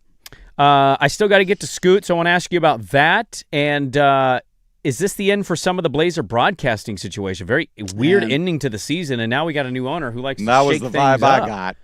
Really? Really? Watching the game last night, that was the vibe you got? Did you stick around and watch some of the post game? No. No, okay. I didn't. I didn't know it was going to be the last game. I just forgot they were not doing. I assume the NBA has they've always broadcast the first round games. The radio still gets the NBA playoffs. Yeah, but the local TV radio side, goes all the way through. Yeah, the TV playoffs used to be first round local. When you pay that much more extra to get exclusive, you get exclusive. Okay, you're giving me. That's a dirty little tease you're giving me because I told you I didn't watch a second of that game. You're not getting me to watch the Kings, dude. No. I'm folding laundry with my wife. I'm doing the real things that matter. I was on my couch watching 6 hours of golf yesterday. I needed a refresher. You needed a non-sports situation. Yeah, I'm plugged for a little bit. What would you grade Shaedon? And then we got to get to Scoot. We'll get to that, plus what Swag's teasing on the broadcasting side. We'll get to that coming up next on The Fan. Now, from the George McCoy and Warren Allen Sports Desk, a Sports Center update on the Fan Sports Network, 105.1 FM and 1080 AM. First on The Fan, Trailblazers closed out the regular season with a 122-110 victory over the Kings. All 5 starters in double figures for Portland. That win earns them the 8th seed in the West. They get a play-in game this Tuesday night at 7th-seeded Phoenix, 7 p.m. The winner of that game becomes the 7th seed in the playoff bracket and will take on the Spurs in the first round. Rory McIlroy held off all the challengers on a stacked leaderboard in the 90th playing of the Masters. He becomes the 4th player ever to win back-to-back green jackets, joining Jack Nicklaus, Nick Faldo, and Tiger Woods. McIlroy finishing at 12 under par, one shot better than Scottie Scheffler. The Portland Fire set to add to their inaugural roster tonight with picks 7, 17, and 37 in the WNBA rookie draft tonight. Coverage starts at 4 o'clock. First pick just after 4:30 on ESPN. More sports scores and stories in 30 minutes. Jason Swigart from the George McCoy at Warren Allen Sports Desk. Hurt and missing work? Insurance companies acting like jerks. Don't call your mom. Call George McCoy at warrenallen.com. The Fan is live on YouTube and Twitch. And now Window Nation brings you on-demand videos. Watch Window Nation's Window into the Fan. Hey, it's Suk. And guys, if you're losing your hair and you need a simple solution that actually works, you want the best. Modern technology with top-rated physicians and something that's guaranteed to work. Guys, you need Advanced Hair. They've completely redefined hair restoration, from the experience itself to their unmatched results. Receding hairline, bald spot, thinning hair, you can address them all with Advanced Hair's simple one-day treatment in a calm, relaxed environment with the most experienced professionals. Advanced Hair has performed tens of thousands of these breakthrough treatments. And get this, your very own natural hair begins to regrow the very next day. No one can offer anything like the advanced FUE found at Advanced Hair, and I highly recommend their team. It starts with your free consultation. Call 503-832-HAIR, and if you qualify, you're also going to get $250 off and 250 free hair grafts. Refine your hairline with a team that's redefined hair restoration. 503-832-HAIR. That's 503-832-HAIR or advancedhair.com. Most financial advisors only manage your money. They refer you out for taxes. They refer you out for estate planning. They refer you out when things get complicated. Did they really vet that person? Or did they meet once, exchange business cards, and call it a partnership? A referral isn't accountability. It's a handoff. When your investments, taxes, and estate plan are built separately, gaps happen, and those can cost money. At Trajan, we didn't build a referral network. We built a family office for all. Wealth, tax, estate. One team delivering coordinated planning, once reserved for the ultra-wealthy. If you want real coordination and not just introductions, call Trajan Wealth today. Call Trajan today at 503-210-5800. That's 503-210-5800. Advisory services through Trajan Wealth, LLC, an SEC-registered investment advisor. Other services through Trajan Estate and Trajan Tax. Additional disclosures at TrajanWealth.com. At Uline, they know going the extra mile takes hard work. For companies pushing to go further, Uline will go the distance with you. 24/7, they answer the phone to get you the shipping and industrial supplies you need. Business can move fast. Unexpected large orders, adverse weather, new safety guidelines, and changing economic trends. Uline works hard keeping 41,000 items ready to ship, minimizing detours on your way to the extra mile. Visit uline.com. And Doug. There's nowhere I wouldn't go to help someone customize and save on car insurance with Liberty Mutual, even if it means playing in a football game. Boom! 42! You're going down, Doug. Oh, yeah? Your price on car insurance when you customize and save is going down. Hey! Limu? What are you doing on their team? Only pay for what you need at libertymutual.com. Liberty, liberty, liberty, liberty. This is Dirt and Sprague on the Fan Sports Network, 105.1 FM and 1080 AM. All right, welcome back in. 7:36 on 105.1 The Fan and the Fan Sports Network. Good morning. Hope you're rocking on a Monday. Got a little Hall & Oates for you as you drive in. Also got some Shaden Sharp takes. We're grading the Blazer season is over, and so they're getting ready for the play-in, which is tomorrow against the old Phoenix Suns. And if they beat Phoenix, they take on San Antonio. We'll get to the NBA playoff matchups. We got them all. When would that start? Friday or Saturday? I don't look at the schedule. Ooh, I thought it was Sunday. Sunday? It might be Saturday. If they win tomorrow night, when would game one against San Antonio be? Give me a second. Let me look. I've got... Because when's the last playing game? Is it Friday night is the last Friday? playing? Yeah, so Friday night are the two... That's right, you got to take Thursday off. Saturday or Sunday, so it looks like the San Antonio They slated. might get Thursday or Saturday games. I would bet Saturday because you would win tomorrow. They would have Sunday. Yeah. Sunday, Oh. 6 o'clock, Peacock. It's the last game It's of the the weekend. last game of the weekend. Game huh? 1, if they win tomorrow, would be Sunday, 6 o'clock, Peacock. Postseason basketball returns to Rip City. Now, look, I do want to be – I want to get to the playoff stuff, but let me ask you on Scoot. Yeah. Now, what did we end up saying on Shaden there? Because here's my thing on Shaden. It feels like it's year 4, and we're saying the same thing every year, whether he's playing 30 games, 50 games, or 70 games. It feels like we're all just going, It is, and that's not a grade. That's not even a reaction. It's like a sound. It's disappointing for me. But they've already got him to the extension. I don't know what grade would that be. A so C? if he's here, okay. So you think he's a C?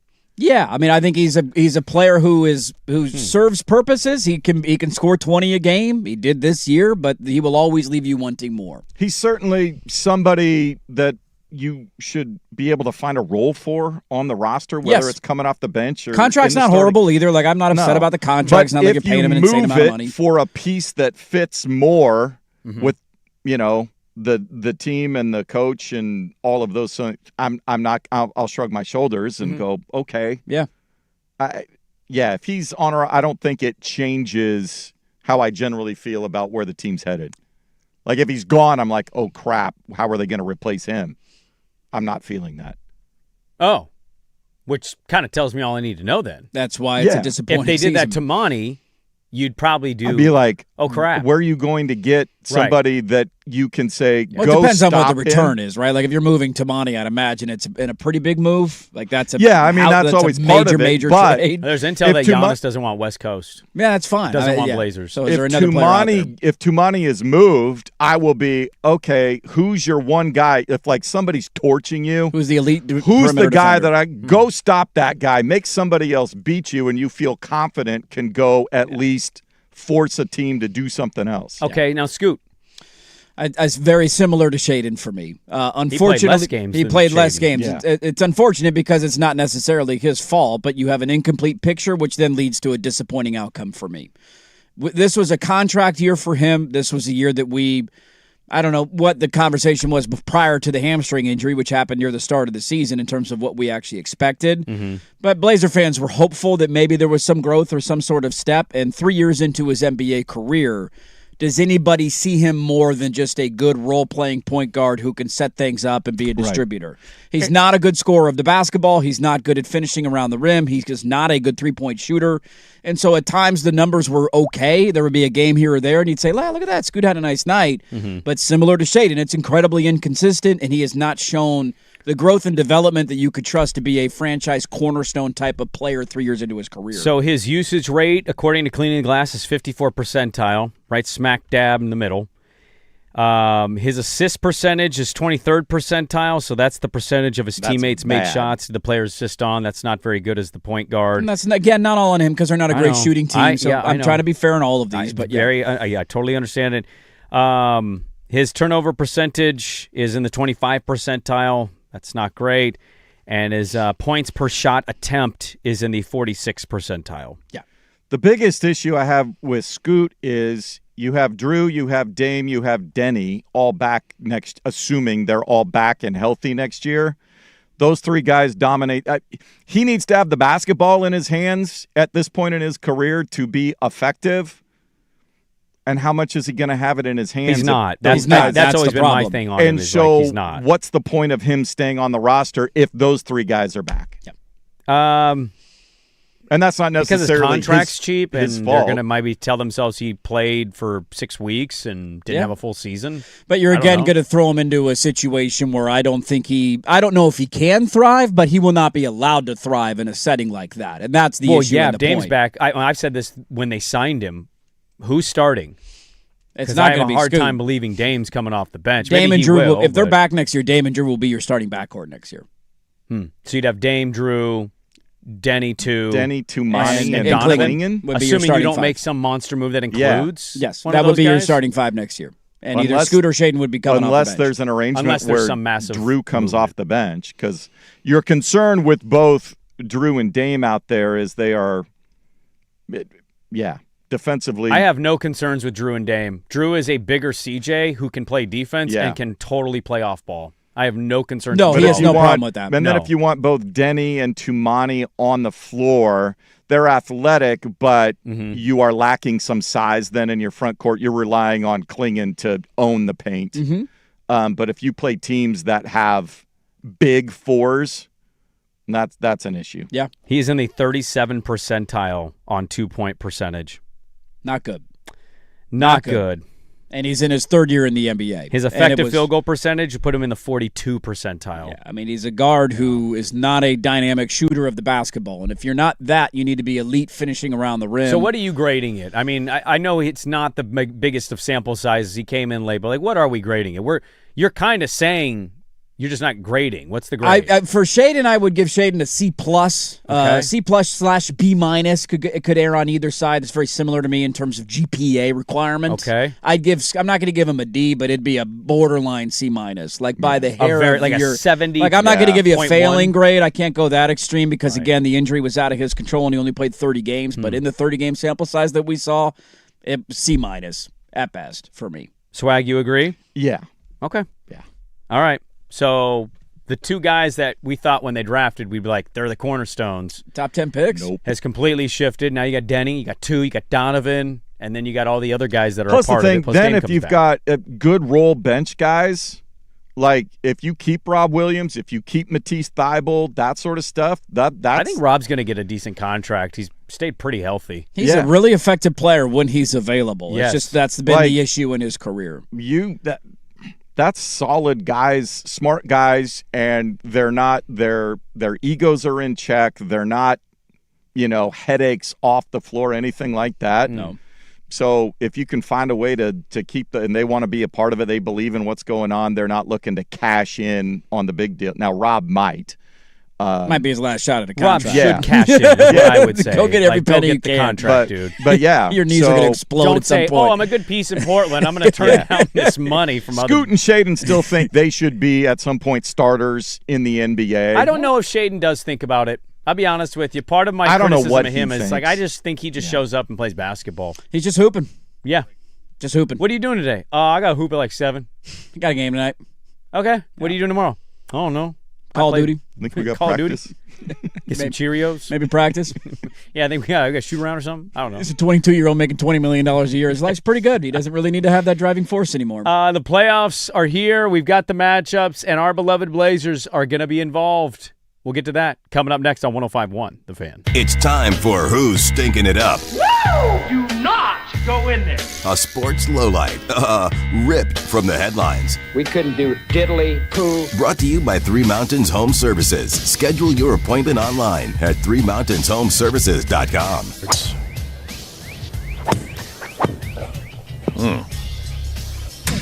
Sergio, he hits the ground, and then that driver is done for the day. So not only did he take it out on the tee box.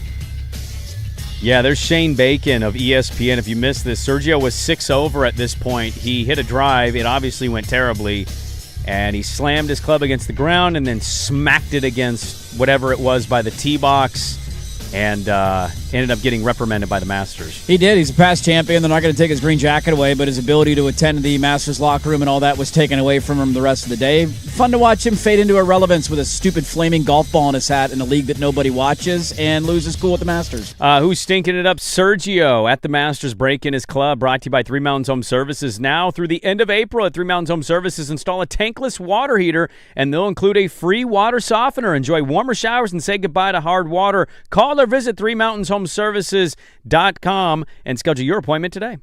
What's up, everybody? Sprague here. Have you been enduring the pains of running out of hot water or water in your home? My friends at Three Mountains Home Services are here to make life easy. For a limited time, when you install a high-efficiency tankless water heater, they'll give you a free water softener. That means warmer showers and not having to put up with the pesky disadvantages of hard water. Call Three Mountains Home Services today and receive a free water softener when you install a tankless water heater. Google Three Mountains Home Services or schedule online at threemountainshomservices.com. CCB number 169499. The new home of the Portland Timbers is the Fan Sports Network. Glasser will serve it in. Gage Garrett's header. And the Timbers have found an equalizer. Every goal.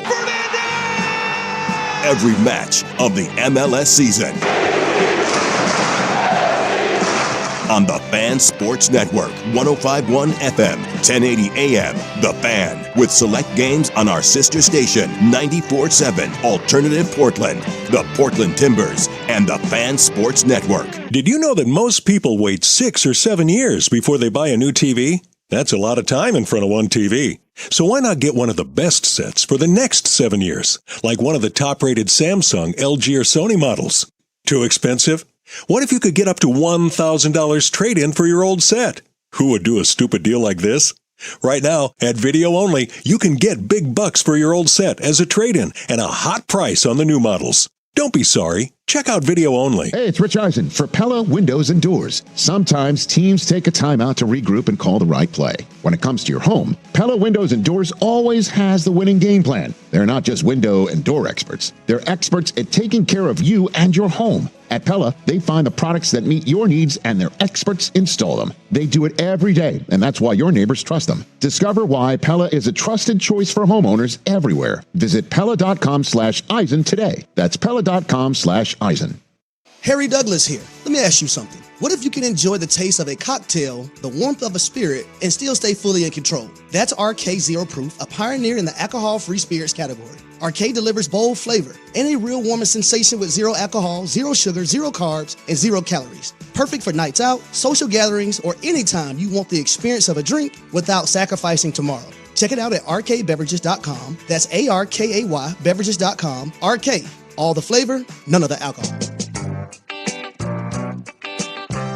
This is Dirt and Sprague on the Fan Sports Network, 105.1 FM and 1080 AM. All right, put poll questions up on the socials. What would you grade Shaden Sharp's season, A, B, C, or D? What would you grade Scoot Henderson's season, A, B, C, or D? You can vote at Dirt and Sprague. That is on the Twitter machine. We'll get to the playoff side of this. They still have to play a play-in tomorrow. We'll get to a lot of that game with the Phoenix Suns. And we'll get to the matchups because we do have, outside of the play-in results, we've got most of our first-round matchups already here. So we'll get to that. Sans who the 1s and 2s are playing. Swag, you watched the Kings game more as background, but you watched it. It was on. I was semi-paying attention, yes. I acknowledged I did not. You're not getting me to watch the Kings. There's nothing in that game you could text in and tell me that would change anything about what I think about anything. I understand. I was mostly just in case they crap the bed. I kept an eye on the score just in case that thing got uncomfortable and you thought, oh my God, could they really blow that? They had the huge. They were farting around in the first quarter. They weren't really playing defense. Offense was coming easy, and then they cranked up the defense in the second quarter, outscored them by 20, and then they were playing with their food in the second half. So you kept an eye on this, and you had a thing because it's a natural, I think, reaction of Dundon's the new owner, and look at Dundon's past the Hurricanes, and one of the things he did when he became the owner was he shook up broadcasting. Yeah. Fans hated him for it because their play-by-play guy was beloved, John Forsland. I do want them to win. I'm excited about him getting him in the position, but I said while you were out, I did a whole thing on don't get rid of the radio. Don't make this a simulcast. I think that's terrible for the radio side. I want Blazers radio to exist forever. Now I'm super biased because I'm doing a radio show, but that was my take. I have no idea what he's going to do, but you had a takeaway watching? So I kept it on for some of the post game, and Calabro and Hurd were taking selfies with Dame and Denny at their broadcast thing, as they were wrapping up their portion of it. Now, is that normal on the last game of the year? No, I can't remember last time I watched the last game of the year. My vibe was this may be it for Calabro. Whether it's of his own doing, whether he knows something, I know. This is total speculation. Yeah, I know nothing. I haven't gotten any inside thing. Nobody's talked to me. He's always been more of a Seattle guy, anyway. But 69 going on 70. The vibe I got was, see you later. It's been fun. Yeah. Portland, Oregon, USA. Thanks for everything. Now, Lamar was the intro to the press conference, so I don't think Lamar's going anywhere. Yeah. I don't think Lamar's That's going what I'm saying. anywhere. He was the intro to the press conference. I don't think you do that if you're thinking about shaking it up all the way. But the vibe I was getting was that this may be this may be swan song for Calabro. Well, and, he might be part when the Sonics come back of their inaugural season. Obviously, he was right there during the. So he does like a retirement season where he does one something more like that, and or they it's give him a his third in the flowers? broad. He does something. Yeah, he might be involved because I believe his home is still up in. He's up in the Seattle area. That makes I know sense. originally he's from Indianapolis. Yeah, his brother's back there. Well, and I think also, too, like we've worked in broadcasting long enough that if we were to guess, I have no clue how much they make, but I'd be willing to guess that Kevin Calabro probably brings in a little bit more than Lamar Hurd on a yearly paycheck. Just I think because he's one of the higher team play-by-play guys in the league. He's been around a long time. Well, he was the used to national voice of do ESPN after- Radio. Yeah, like- when the Sonics went away, he was the national radio voice for Yes, ESPN when they Radio. hired him. He So- would be the guy doing the NBA Finals for ESPN Radio. You don't get him away from ESPN Radio if you're not paying for him. And so if there is a Right. guy that's going to get let go or be a part of a cost-cutting move, it would make more sense to have it be him. Lamar Hurd has the local tie-in. I think Lamar's an awesome color analyst. Lamar's I've loved great. him. He does a great job. He's a good balance between X's and O's and having fun. Having on a fun, broadcast. being lighthearted. We've had him on the show a number of times. He's a great ambassador in the community, so I'm hoping like hell that he sticks around. I will be honest, though, if they lose Calabro and replace him with somebody, I'm not. You appreciate who he is as a broadcaster and what he's done and what his career is. I'll be okay. The broadcast thing was just odd because it was the replacing of pretty legendary guys in the market there, and Mike and Mike. Mike and Mike were there forever. And then they did the odd thing of like... Well, Calabro didn't do the COVID games. Remember, it was Jordan Kent and Lamar Hurd. Yeah, so it was 'cause Calabro Calabro, then it wasn't was doing COVID, games. then Yeah. it was Calabro Jordan again. Kent, and then Calabro's back. Right. And I don't know if I'm just speculating. I don't know if Jordan Kent thought that was the arrangement. He might have thought he had the job. I would yeah. imagine you kind of think, oh, I'm going to get it because Casey at that point is what, 65? Right, he was 66, already up whatever there. he's because he's going to be 70 at some point. So, yeah, I would imagine the way that was all going down. It just felt very weird. I would say the last 4 years of the Vulcans felt very weird. It's a good way to put it. We went through the no playoffs. We started losing Dame. We then lost Dame. We had the broadcasting. Like, people still will text in from time to time, Miss Mike and Mike. Can't, whatever. You're always going to have an opinion for people you love, but That was the tough part with Calabro is he was never ours, and this is a market where being one of us matters more so than probably some other markets around the league. right, because Barrett went to Oregon State. He did stuff for Oregon. Like, he's as northwest as you could get. Lives in the area, right? And then it's like, oh, we're going to move on from him, and oh, who are we going to get? We're going to get the guy that did Seattle stuff for Forever. a long time. Yeah. And the Vulcans are based in Seattle, so you're like, oh. And then they brought Lamar in, and I was like, I'm cool with Lamar. Like, I was being critical of Rice at the end of the Rice era anyway. It got loosey-goosey. Yeah, I mean, he started, the fastball wasn't there, you know what I mean? He could hit a change-up every now and then, but other than that, yeah. He was throwing some knuckleballs there at the end. So I was excited about having Lamar because I liked him on Pac-12 basketball games. Right. And then the Calabro thing, like, he's one of the all-time best to do it, but yeah, I think paired with who you replaced and the he's here, now he's not here, now he's back again thing, it's just very interesting. I tend to believe broadcasting there'll be a shakeup. Yeah, it seems like that will be on the horizon. That was one of the more easy ways to observe them cutting a little bit of money on the fringes. I don't know if that's going to be a simulcast. Is somebody like Demers going to try to do the TV stuff knowing it's also going to be on radio? Yeah, that could be your move. He's the radio voice and the TV voice. Or do you keep the radio, which would be great, and then do you do a separate TV guy, and who do you bring in for that thing? I have no clue where they're going to go with it. It just does, to Swag's point, I felt this even not watching last night.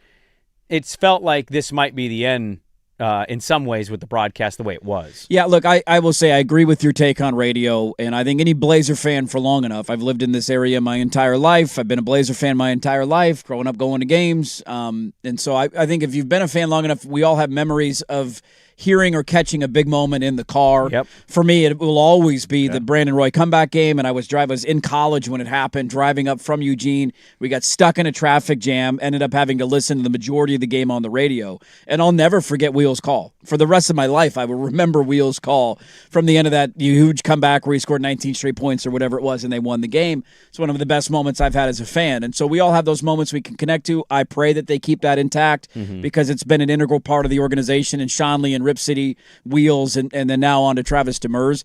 The Calabro thing, I think you acknowledge, great broadcaster, all-time great chops. I will be okay as a fan if you go elsewhere and that's your move. Whether it's cost-cutting or whether it's him, I'm getting ready for the Seattle gig, whether it's him, I'm 70 years old and I'm done, and I just want to do random games here or there. I'm not ready for this time much of a full-time job. I'm okay with it, and I'll survive that way as a fan, but I hope they keep radio intact. A lot more to get into in the third and fourth hour of the radio programs, yet the NBA playoffs are set. Maybe a little peekaboo dive into Major League Baseball's regular season as it marches on. We're closer to the NFL draft. A lot more to discuss. Dirt and Sprague, hour number 3 on 105.1 The Fan and the Fan Sports Network.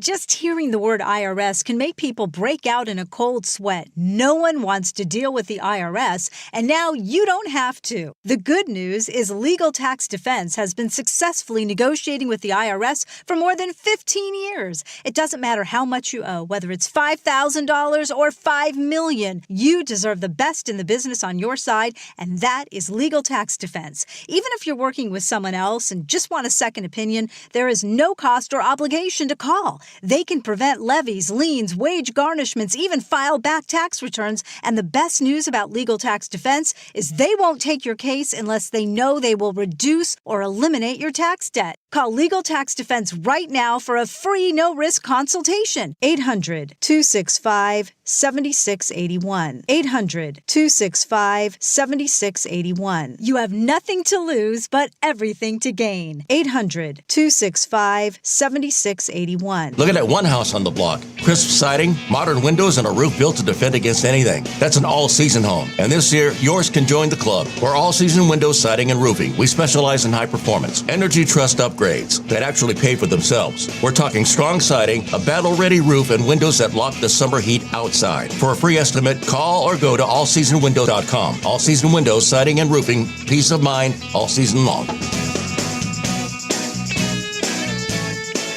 I've always wanted to learn French, but the app I tried didn't help. If you want to memorize words in another language, there's an app for that. But if you want to really learn another language, there's Babbel. Babbel was designed by over 200 language learning experts to be the most effective way to learn another language. With other language learning apps, I was just playing games. I wasn't really learning. Babbel's different. Every time I open the app, I can choose to work on my writing, speaking, or listening. And it saves my mistakes for me to review, so I'm constantly improving. Babbel feels like it was created intentionally by people who really know what you need to learn another language. Before Babbel, I thought I just wasn't good with languages. But now I'm speaking French. Tout ça, c'est grâce à Babbel. Want to really learn another language? Save up to 50% on your Babbel subscription when you sign up at Babbel.com. That's Babbel.com to save up to 50%. Babbel.com. I built this business the old-fashioned way. Hard work and a whole lot of spreadsheets. Yeah, about that, I upgraded us to Odoo. Odoo puts everything we need, sales, inventory, accounting, on one connected platform. No more juggling systems, no more headaches. So it all works together? Exactly. Odoo is the all-in-one business software that makes running and passing on a business easier than ever. Take your business into the next generation. Try Odoo free at odoo.com. That's ODOO.com. Your home for the firm of Harris and Meringue. KRSK Portland, KRSK FM HD1, Malala, Oregon, and Odyssey Sports Station. Now, from the George McCoy and Warren Allen Sports Desk, a Sports Center update on the Fan Sports Network, 105.1 FM and 1080 AM. First on the Fan, for the first time in 5 seasons for the Portland Trailblazers, it's on to the postseason. Not the playoffs yet. Their win over the Kings Sunday gets them a play-in game against Phoenix Tuesday night, 7 o'clock on Prime Video. If they win that, they would be the 7th seed in the playoffs against the San Antonio Spurs. Rory McIlroy, the 4th player ever to win back-to-back Masters. He held off all challengers Sunday at Augusta and joins Jack Nicklaus, Nick Faldo, and Tiger Woods to pull off the feat. He finished 12 under par, 1 shot better than Scottie Scheffler. The Portland Timbers get their 2nd win of the season, and it came in the dying seconds of stoppage time. Kevin Kelsey with the game winner to beat LAFC 2-1. They will hit the road this weekend, taking on Minnesota United on Saturday. More sports scores and stories in 30 minutes. Jason Swigard from the George McCoy at Warren Allen Sports Desk. Hurt, missing work. Insurance companies acting like jerks. Don't call your mom. Call George McCoy at warrenallen.com. The home of Dirt and Sprague. Weekday morning 6 to 10 a.m. The Fan Sports Network, 105.1 FM and 1080 a.m. More Dirt and Sprague. Do you trust someone who doesn't like a Pop-Tart? Dirt. Can I give you a hot take that might make people look at me and call me an idiot? I think Pop-Tarts are disgusting. Sprague. I used to raw dog Pop-Tarts religiously. Dirt and Sprague. I'm anti-Pop-Tart. On the Fan Sports Network. Hey, welcome back in. Hour number 3. Dirt and Sprague here, Portland Sports Leader, 105.1 FM, The Fan, 1080 AM, the Odyssey app, live on YouTube. Good morning, everybody. Happy Monday to you. The YouTube chat is extra spicy today. Is it? Seems like everybody's all ready to go on a Monday. What are we spicy about? I love giving a take and then glancing over and seeing how it is interpreted to saying, I think Kevin Calabro's got great pipes. He's been a great play-by-play guy for a long time, one of the best national voices. I just said I'm not losing sleep if he's not back, and now I hate everything about Kevin Calabro. He'll always be and everything Sonics guy. associated with the city of Seattle, and that's why I hate him. I was because he's living associated up with there. Seattle. Yeah, I was living up there And when to they were see- making their run to the. And he was. Dude, it he was great. I awesome. used to have to run early in my days here. We used to have to run NBA playoff games on the board, and Kevin Calabro was the ESPN radio voice for NBA games. I've listened to so many Kevin Calabro games I don't even know where to begin to count, and he is an awesome voice. I'll be okay. My fandom will not die if Kevin Calabro's not back. Could be some big shakeups in the broadcasting department. There's going to be big shakeups. I hope some of our friends.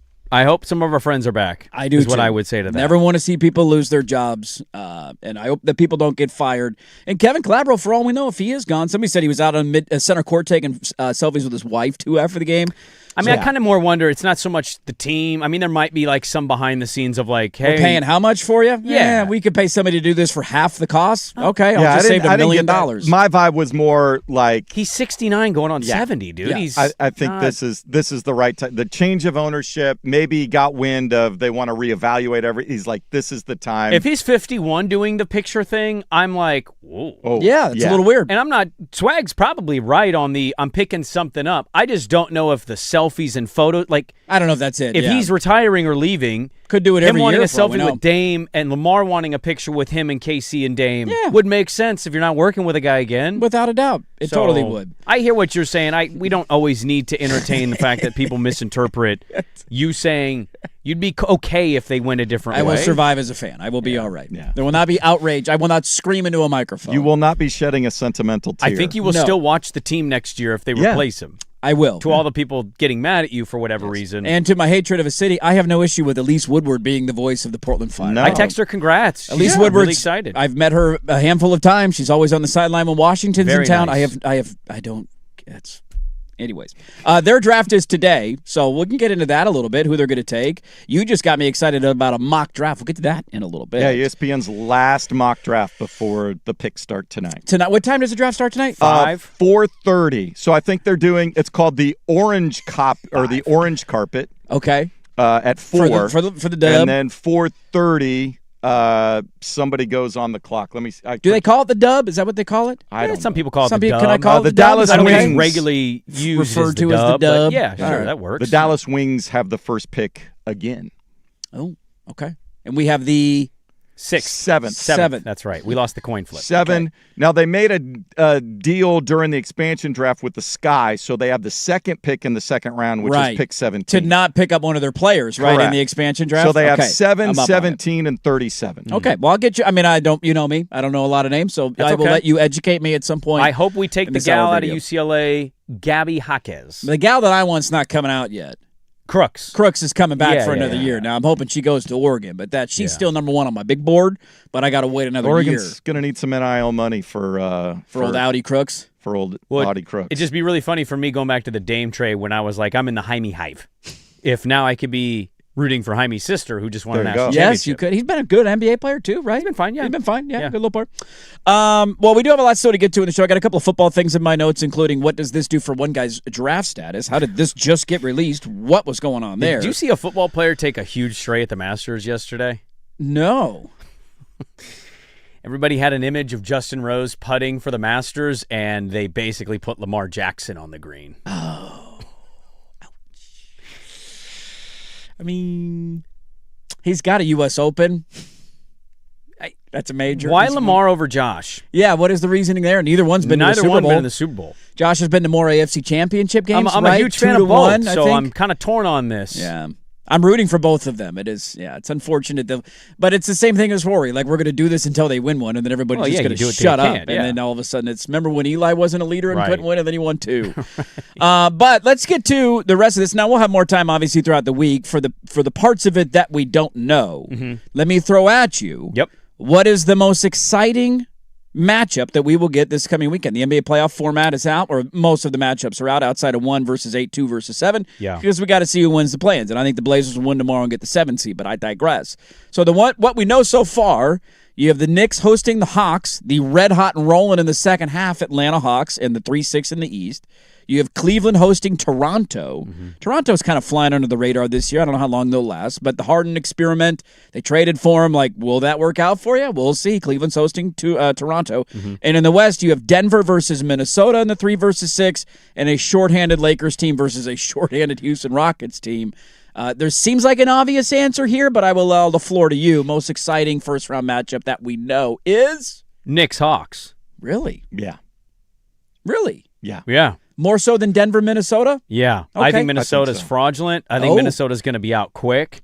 Okay. I think their nucleus sucks. I think they want to make a trade. I think they tried to make a trade, and they didn't execute the trade. What happened to Baby Jordan? He's not Baby Jordan anymore? Well, he can't lift him up? He hasn't really been playing. I know he's been banged up. I think he's going to be healthy enough to play, and I think they've been holding him. Owns Gobert. He's got a whole week now, though, to get ready because they don't play till next weekend. Yeah, I understand. There's a backstory between these two teams because the Timberwolves a couple seasons ago had that weird, wild comeback in Game 7, and everyone's like, what just happened? They've been to back-to-back conference finals when nobody picked them to go to back-to-back conference finals. I understand that. I'm more the excited Nuggets for are on Atlanta. a heater, 12-game winning streak to finish the season. Gordon's healthy. I just think we're destined to get Nuggets Spurs round 2. That's going to be a juggernaut of juggernaut matchups. I think in round 1, when you give me like excitement, like I love watching Jokic and the Nuggets play, and Edwards is obviously exciting. I do think Atlanta and New York is going to be a great series. Yeah. And it's kind of interesting. Made CJ's the Trae Young them. trade. They figured it out. They upgraded. CJ McCollum has been really good for them. Be a pretty big comedic factor in that if New York is to lose in the first round of the playoffs. The Knicks were spotty down the stretch. Did you see what the Knicks did yesterday, by the way? We had some shenanigans yesterday in the They league. played Mikal Bridges 23 seconds. I saw that. 23 seconds. Because he's got a game played streak that they wanted to keep alive. Shouldn't count. It should not count. No. There should be what is the minimum minutes requirement that a player should play if you're going to keep a streak? 10.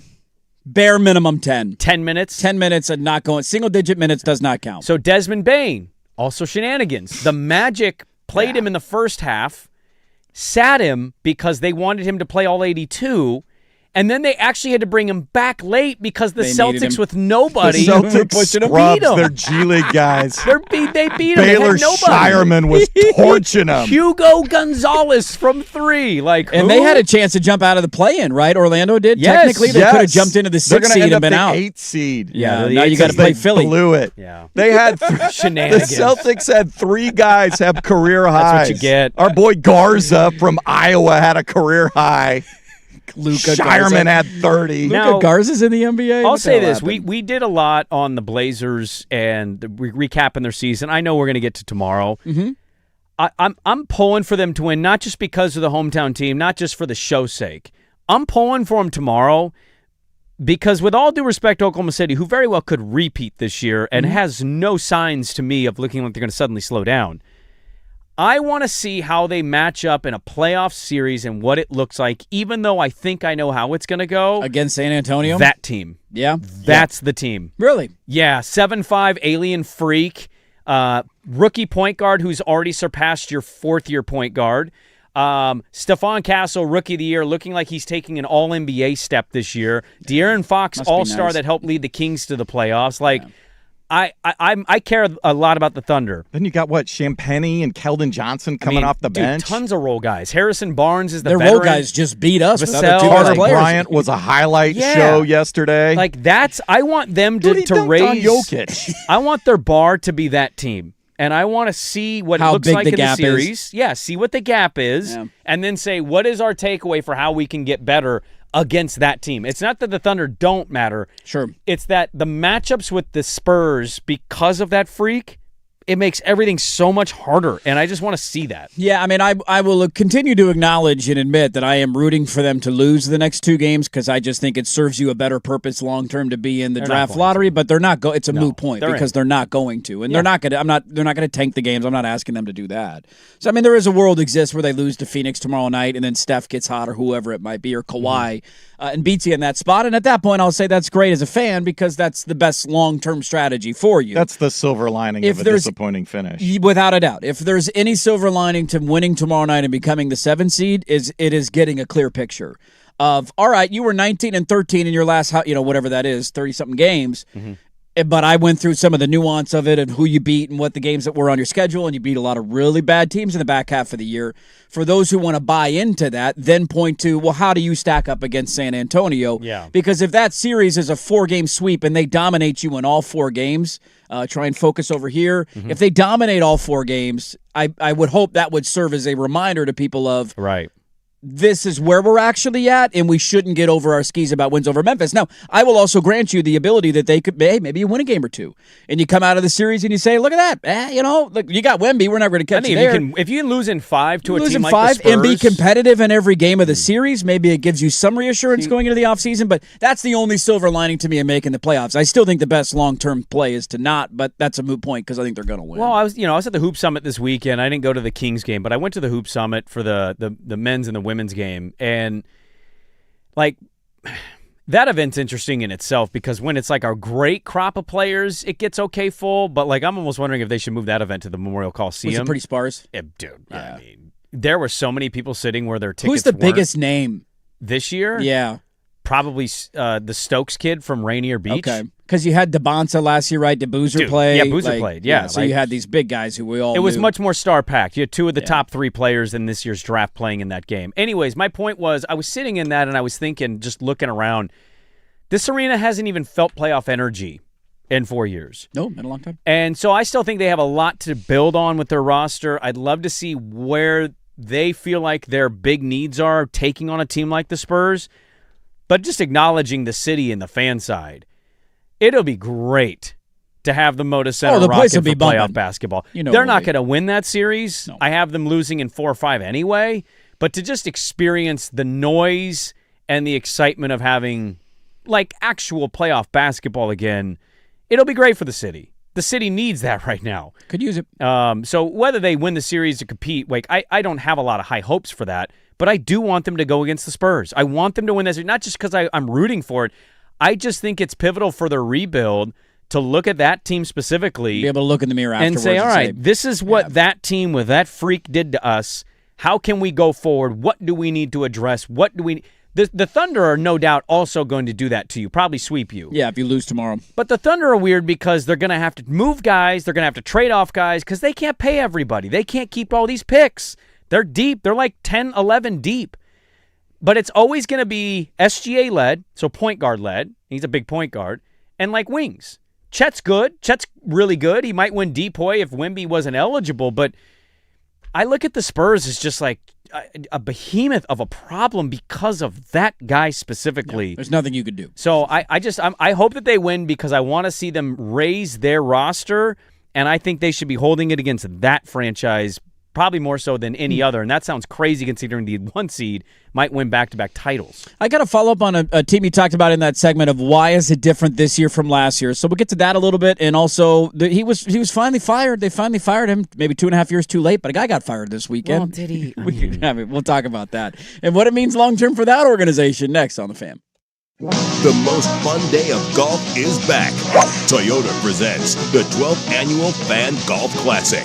Join us Tuesday, June 23rd at Langdon Farms Golf Club. We have the best listeners in radio. Foursomes are on sale now with morning and afternoon flights. Get your group in soon because spots fill up fast. Head over to 1051thefan.com and sign up. Toyota presents the 12th Annual Fan Golf Classic at Langdon Farms Golf Club. Now, here's a quick look at Portland traffic. In Portland, heavy on the merge of 205 southbound and 84 westbound. 205 southbound, you're going to be slow from Lombard Street. 84 westbound, you'll be slow from before 205. Once you merge, looking good. I'm Abby Curlett with traffic. This traffic report brought to you by Battery Exchange. Spring is calling. Don't let a dead battery ruin it. Golf, RV, boat, or power sports, Battery Exchange makes it easy. Order online, pick up fast, and save 10% with code BXT10 at batteryexchange.com. It's game day. Are your moderate to severe Crohn's disease or ulcerative colitis symptoms keeping you from the action? Skyrizi, risankizumab Riza, could help you get back to the game.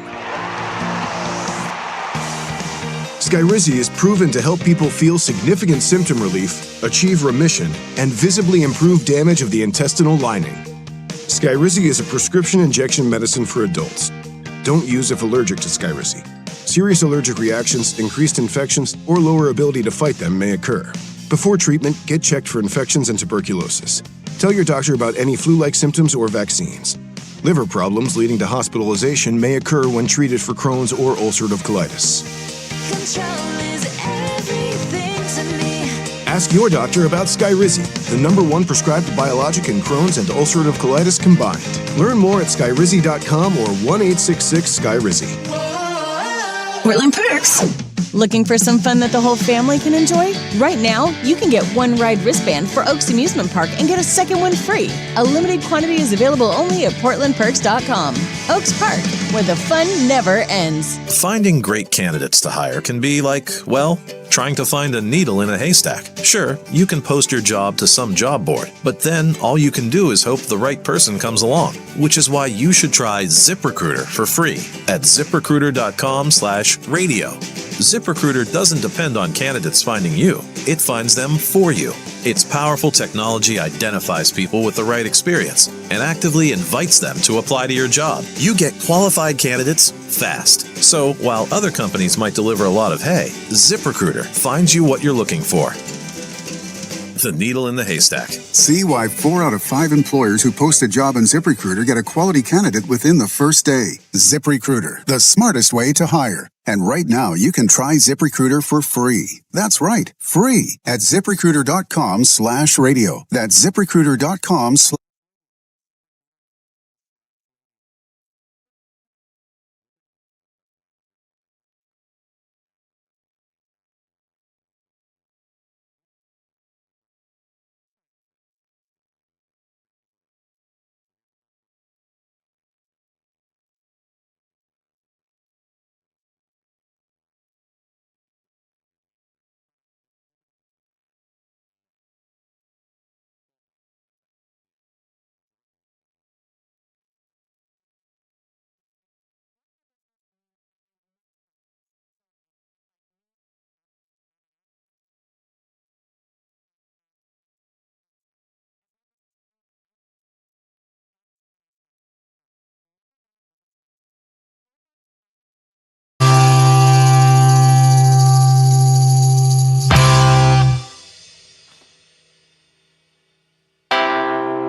Not the complete picture. Is there any play-in prediction like matchups that you'd be excited about in the East or the West?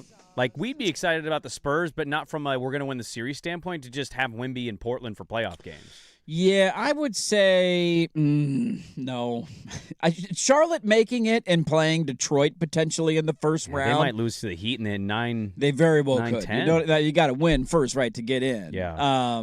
That would probably be the only one, just because I know Cunningham is back, but is he at 100%? Is there a little rust there? Embiid's gone now for the year with the injury. Yeah, I mean, I think Orlando's going to beat Philly, but we just saw them lose to the shorthanded Celtics yesterday. So let alone the healthy Celtics, that has not been a great season for Orlando after the all-in move for Desmond Bane, and so you're only a playoff team in the East. They got worse from where they were last year. Yeah, I just think 1 and 2 in the West, there's just not a matchup that, like, some people might sell themselves on Steph Curry against the Thunder, and I'm like, cool, 24 points per game in the series, and they lose in 4. He could get you hot, maybe win you a game. He's not doing that for a 7-game series. He played last night. They couldn't beat the Clippers. Very true. But you mentioned something, because I think when I looked at it just on the surface level, I'm like, damn, Denver and Minnesota, that's a fun series. Yeah. Right? Gobert and Jokic, and I got Anthony Edwards, who's been this great playoff performer. There's I know been he's a history there. Right, he's been banged up later in the year. I Yes. get it, but I find it interesting, and I'm certainly just as guilty of this, and I'm a huge Jokic guy, you know me, so I'm not necessarily picking Minnesota to win.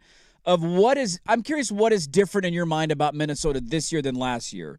Because last year they went in, and I just had it in front of me. I believe they had literally the same record. I think they were the 6th seed last year. 49 and 33, literally the same record. They were Yep. 49 and 33 this year, same seed, same record, and they played the Lakers in the first round. Now, it was a closer gap between LA, and there was only a game separating the two. And Luka played in the series. They dominated it. They won in 5, and then they beat the Golden State Warriors in 5, who were a play-in team who pulled off that big upset against Houston in the first round of the playoffs. So the pathway might be a little bit different, right? Because you got Denver right out of the gate. So maybe it's as simple as that. I'm just curious. Minnesota has been that team the last 2 years where they've just kind of – nobody's really talked about them coming into the playoffs. I remember even last year, the majority of the conversation around that L.A.-Minnesota series was on Luka was a Laker. Oh, my God, Luka just went to the finals with Dallas. And he had beaten Luka them. just beat Minnesota in the conference finals, and then they smoked them in the series, and it wasn't competitive. So is it about the opponent, or is it more of a fear of what maybe Minnesota just has kind of lost the magic rabbit's foot out of their pocket? Yes. Yes. Both of them. I think Denver with Gordon back now, and they've certainly had some close calls, right? Almost losing to Portland at home, being down by 18. Like, that's a thing. But Jokic is the best player in basketball. He's incredible. Right? Like, if he's not, he's right there, 1, 2, whatever you want to put him. So they got him. They got Gordon back now. Murray's had an All-NBA season. I just look at Denver as a team that is destined to play San Antonio in round 2. Yeah. And I know that Minnesota, I picked Denver to win that series, and Minnesota stunned them in Game 7. I also understand that they got to the conference finals with largely the same team. They've lost Alexander Walker. He's in Atlanta now, and he's playing really well for the Atlanta Hawks, which is another interesting part of the Knicks-Hawks series. Yeah. And I just think when you have a team like this, that it's like it's Ant Edwards, and then who's their second best player? Is it Randall? Rotates probably on any given Randall, night for Gobert, them. Yeah, DiVincenzo can be it occasionally. Maybe Nas Reed goes off in a Reed, game, right? yeah. Like they have Jade McDaniels can go crazy. They've got pieces. They've got some dudes. They also went all in on all reports for Giannis at the deadline, and they didn't do it. Couldn't pull it off. I tend to believe that everybody in that locker room knows that if they fall short, that when they fall short, it's going to get kind of blown up. And so there's just a vibe to me. It's not to say that it's impossible. I don't view them the same way. Ant Edwards missing the X amount of last couple games of the season, not playing a large stretch of the back half here. I just feel a lot differently about them this year than I felt about last year. I liked them to beat LA last year, even with the Luka stuff, and that was certainly a narrative. But you went into that Golden State series, and I kind of was like, I think I'm still going to take Minnesota. Well, Golden State was a 7 seed, too. It's a little bit different pathway this year. Right. So, to me, making the conference finals last year wasn't shocking, given the matchups that they got. I just think this year getting Denver round 1, like Denver's ready to go to the West Finals. They beat San Antonio last night, but go back a week ago, they had a great real game where everybody went all in to play. And they beat them. And they beat them. It's a game winner. They came back in that game and beat them in overtime, and so that was a great matchup. And so I think they're looking forward to that one.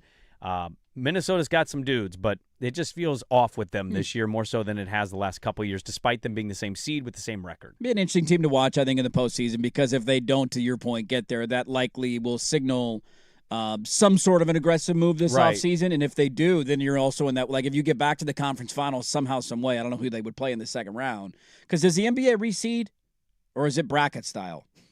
We haven't been in the playoffs a long time. I'm blanking on that because the NFL reseeds. I keep going to the NFL. I feel like the NBA doesn't reseed because Minnesota was the 6th seed and they got to play Golden State, the 7th seed in the second round of the playoffs. But that's also kind of they are not reseeded. Okay, yeah. So if you get an upset, maybe you get somebody random. Yeah. It could be Portland after our upset of San Antonio in the first round. Yeah. So I'll be curious. They're an interesting team to keep an eye on because Ant Edwards is such a fun young player to watch. We also had the news over the weekend. Shockingly, I know this one took me aback. I spit out my water when it happened. Doc Rivers is no longer the head coach of the Milwaukee Bucks. I mean, one of the more useless runs in organizational history. And when they end up trading Giannis this summer to God knows where. His comments again after the game yesterday were like, have I played my last game in a Buck uniform? I don't know. You tell me. I have no control over the situation. I love I'm that available. dude. They didn't let me play. I love that dude. I just wish he'd come out and say what he's obviously saying behind the scenes. Say it with your chest. Yeah. I don't want to be here anymore. And we don't have a chance to win. I Him want a saying championship. He doesn't have any control over the situation. Get out of here. Stop it. I know. And I think he's actually lost a lot of fans going through this the way that he has. Yes. That being said, like that organization's entire decision in the most pivotal spot after losing to an 8-seeded Miami Heat team and Jimmy Butler was to then trade Drew Holiday, who was pretty pivotal in winning the series against the Suns for the title, firing their head coach, Budenholzer, and then going through a series of let's hire Adrian Griffin, who's then going to fire my lead assistant before the season starts because of a stupid practice riff, who then gets fired, and then they hire who? The guy who's supposed to be like an advisor to Adrian Griffin and the Bucks. And then they keep him for 3 seasons? 3 years. I thought when they picked him, they were going to just pick him for the season and then restart. Yeah. And they lost in the first round of the playoffs the first 2 years. And they just kept going. Right. And then they bought out Dame. They've stretched his contract to 20-30. Like, have fun paying $22.5 million to 20-30. Yep. You went and as desperation, you added Miles Turner.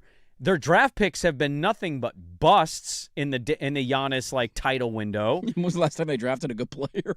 Dude, I brought that up in Milwaukee. Like their picks have been terrible, and they're like, "Well, yeah, there's more to." And it's like, okay, but their picks have been terrible. Yeah, let's make Giannis the villain, like it's all his fault. Dude, it's a what not to do if you're an organization with a superstar player. Now, the Giannis conversation is going to pick up steam, especially once Portland loses in the playoffs. And we're going to have debates on this, man. But his games played. Like, go look at Giannis's games played in his last whatever games or seasons, I should say. It's a real debate of like. He's flirting with the 65-game limit, it feels like, every year. Oh, I mean, this year he was probably below it, but I don't know off the top of my head. So he's got 36 this year, yeah, 67, 73, 67, 67, 61, 63. Now, to be fair to him, how many games, if they had allowed him to play because he said he was cleared, how many could he have picked up at the back half of the year? I want to say 6 or 7. Okay. So it's not a ton, but you're over 40 over half of the year. Yeah. He's only played 80 games. So I know 82 is a lot, but he's only played 80 games 3 times in his career. Right. He's played over 72. It looks like 7. Yeah. He's in year 13. I mean, the biggest issue for me is still the games played thing is totally valid. I think this year was a unique example where they were trying to tank, and then he was, it just was a weird situation all around. It's the idea that he's on an expiring contract. Like, that's the big... Well, it's also the injury history. The calf strain. It just is something going to happen Are there? you going to give up everything to go get a guy who's not going to sign an extension with you? And I don't think we're going to be the Toronto Raptors next season.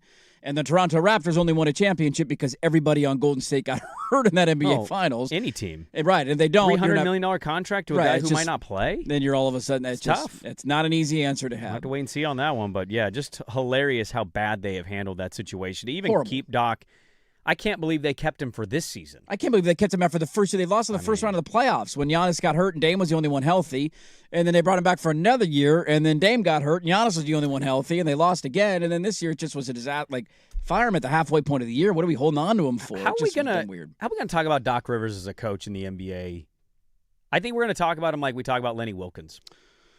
A guy who benefited from one of the biggest offseason swings in the history of the NBA, and his days were numbered as a head coach. And had they not pulled off that move and acquired Allen and KG, I mean, that was his only championship. He's also maybe an ACL injury away from 2 titles, because I still maintain if Kendrick Perkins doesn't tear his ACL in that series, I think they win that second one. Yeah, very well could be. Because that was a Game 7. Kobe played like dog crap.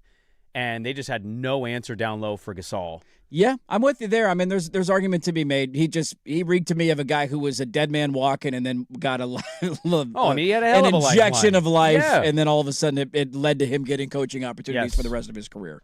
So I think we're looking disappointed everywhere else. I think he's modern day Lenny Wilkins. Yeah, I think that's pretty fair. Got a title. You got to give him credit for that. He Tons won of one, wins. right? Lots of dubs over the years. Yeah. But he's officially out. The Giannis thing probably has come to an end in Milwaukee. I can't wait for that storyline to unravel throughout the entirety of the offseason. How about this bombshell? How was this not in the news previously, and what does it do to his draft stock? We'll talk about that next, but first, your Swag with Sports Center. Now, from the George McCoy and Warren Allen Sports Desk, a Sports Center update on the Fan Sports Network, 105.1 FM and 1080 AM. First on the Fan, Blazers close out the regular season with a 122-110 victory over the Kings with all 5 starters hitting double figures. That win earns them the 8th seed in the West.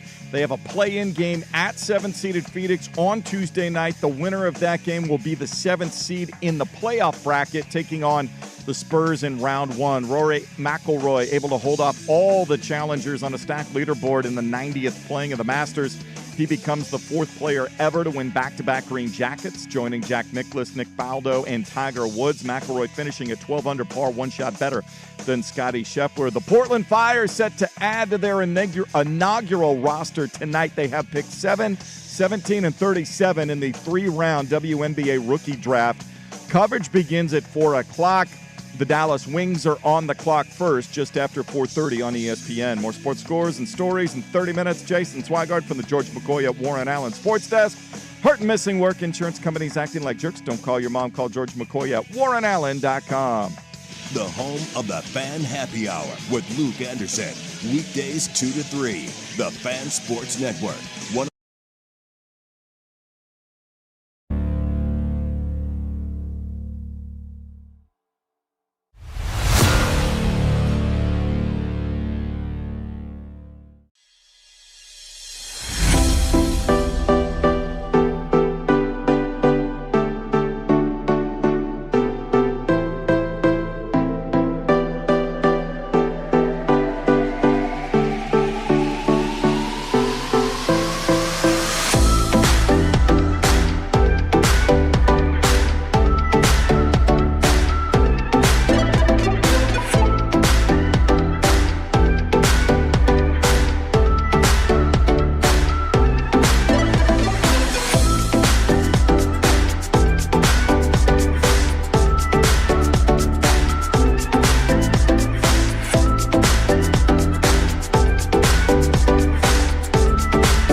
Hey, it's the guy who survived the vampire attack in Sinners.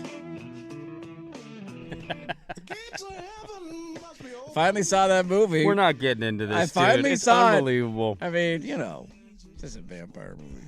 Buddy Guy at the end was great. Wait, are you asking if it's a vampire movie? It just was another vampire. Literally No, I all didn't about ask. vampires. I just said it was another vampire movie. It's another vampire movie. Yeah, you didn't think it was good. It was fine. No, fine means not good. You're just like, fine it's okay. means it's not the best picture. It didn't win Best Picture. It shouldn't have been up for Best Picture. But you didn't watch any of the other nominees. I don't need to see anymore. Okay? That's all I needed to see. All right? Good Okay. music. Buddy Guy at the end. Michael B. Jordan. He played two characters. Yeah. Good little movie. Good little movie. Okay? Good little movie. How did this stay covered up for the last 2 years? Unless I was just living under a rock and this had already been reported, but I never saw any of this. Okay. One of the top picks in the NFL draft, or supposed to be top picks in the NFL draft, was involved in a car accident in 2024 in which a passenger later died because of injuries. He was driving the car, happened around 4 a.m. Yep. No charges were ever filed. No field sobriety test was done. Again, this happened at 4 o'clock in the morning, and the player is Reuben Bain Jr. of Miami. Now, he was driving an SUV, 4 a.m. They rear-ended another car. There were two other football players in the car with him, and then a 22-year-old woman from Georgia who was the one that went on to pass away. Yeah. Rear-ended the other car. It veered into a concrete barrier. The girl was in a coma for 3 months before she eventually died. Yep. And again, I will add, he was cited at the time of the incident because he was driving the car and somebody went into a coma and ended up dying. They never gave him a field sobriety test, and the charges were eventually dropped prior to the person passing away. The family has come out and said we wish him the best as he continues his life, and it was a tragic accident.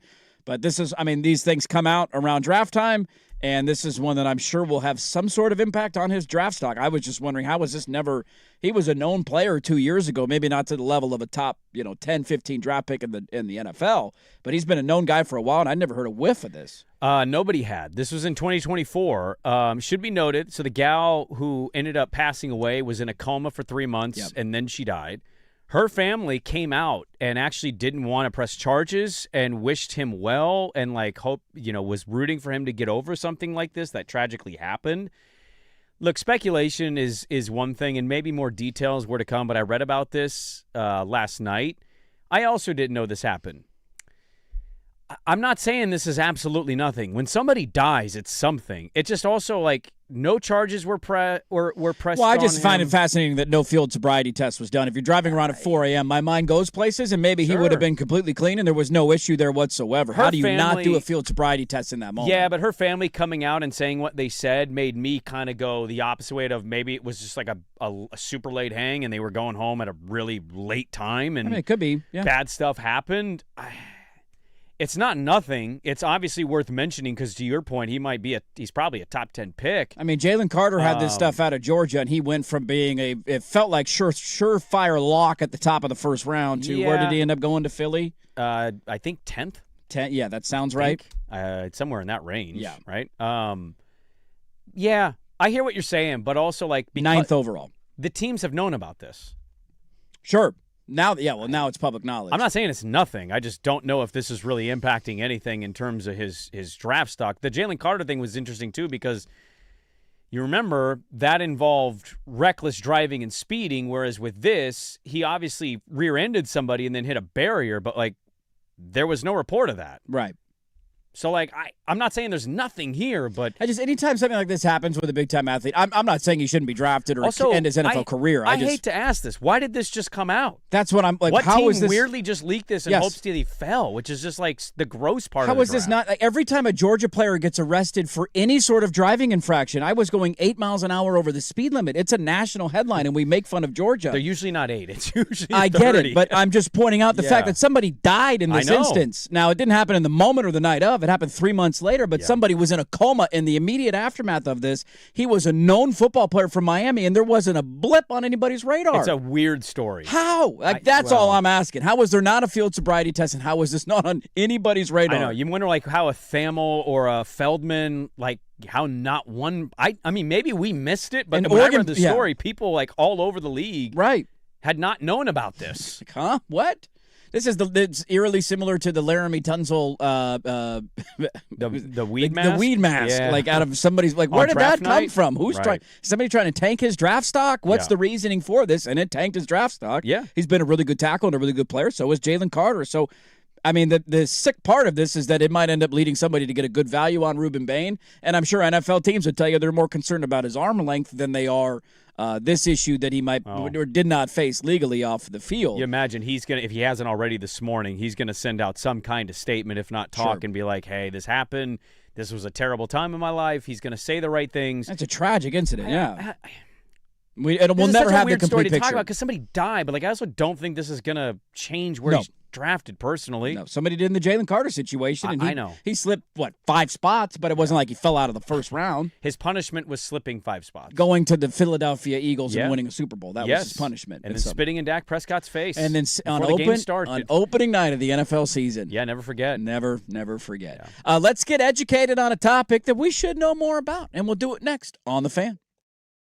Big hits, big bets, big plays. Today I'm laying the big wood. This is the Layin' Wood Report, brought to you by Mr. Plywood, serving Portland for over 50 years. Down the line, a fair ball. Naylor scores. Randy has run out from underneath his helmet, getting the windmill home. The throw to the plate, Arozarena is saved. Aaron Goldsmith there. Mariners TV, they go 24 for 91 in the first 3 games with 6 doubles, 3 home runs, and 25 walks. They are up 3-0 on the series against the Astros, outscoring them 23-14, going for a 4-game sweep today. Exactly what the doctor ordered for them that they needed this weekend. Cal hit a dinger. Julio hit a dinger. The batting averages are up slightly. The comeback on Saturday was probably the one that you thought, all right, this is their weekend, and they're probably going to win today because Houston's in a bit of a free fall right now. Layin' Wood Report brought to you by Mr. Plywood, serving Portland for over 60 years. Delivery, custom cutting, and special orders. Visit them at Southeast Stark Street. Great customer service. Or go online and check them out, mrplywoodinc.com. The first.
a.m.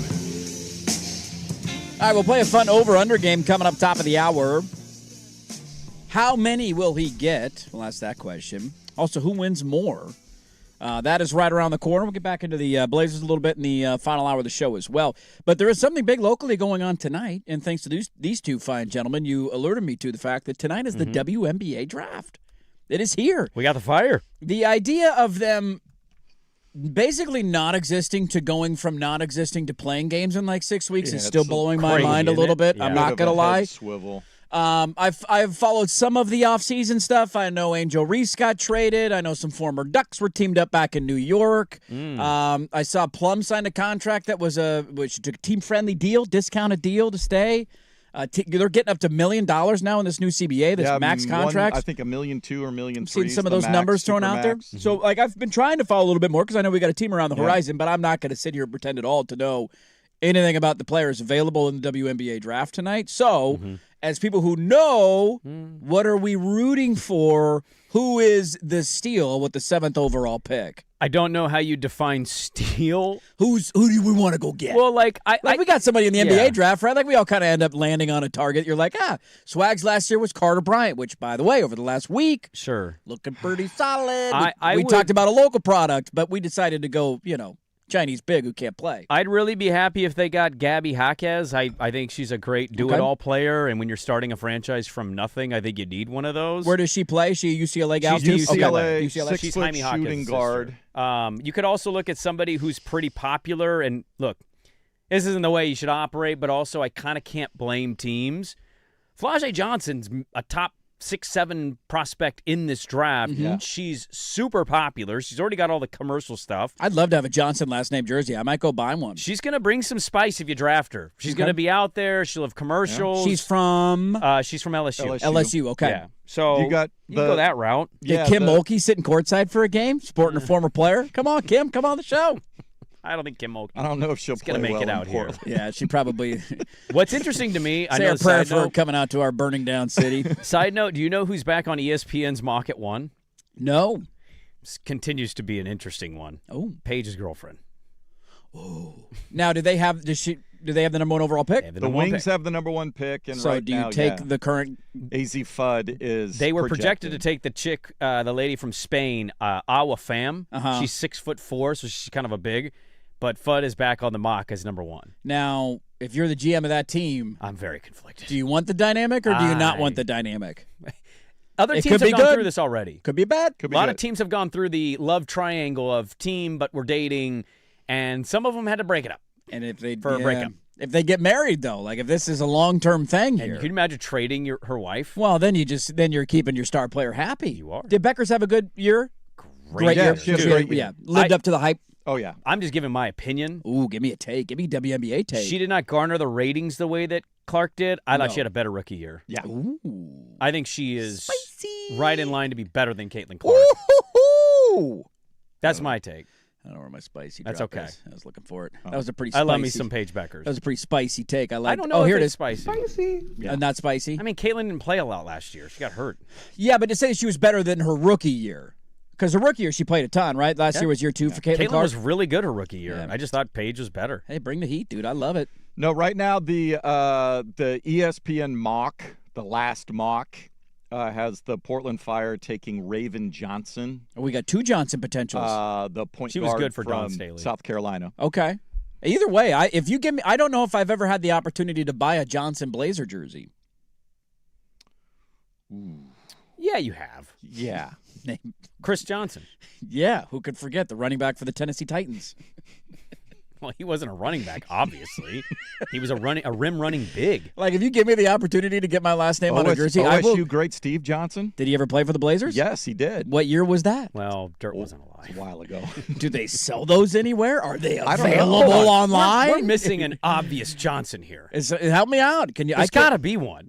I don't think there's ever been one in my adult lifetime. That much I know. No way. Like in my jersey buying times.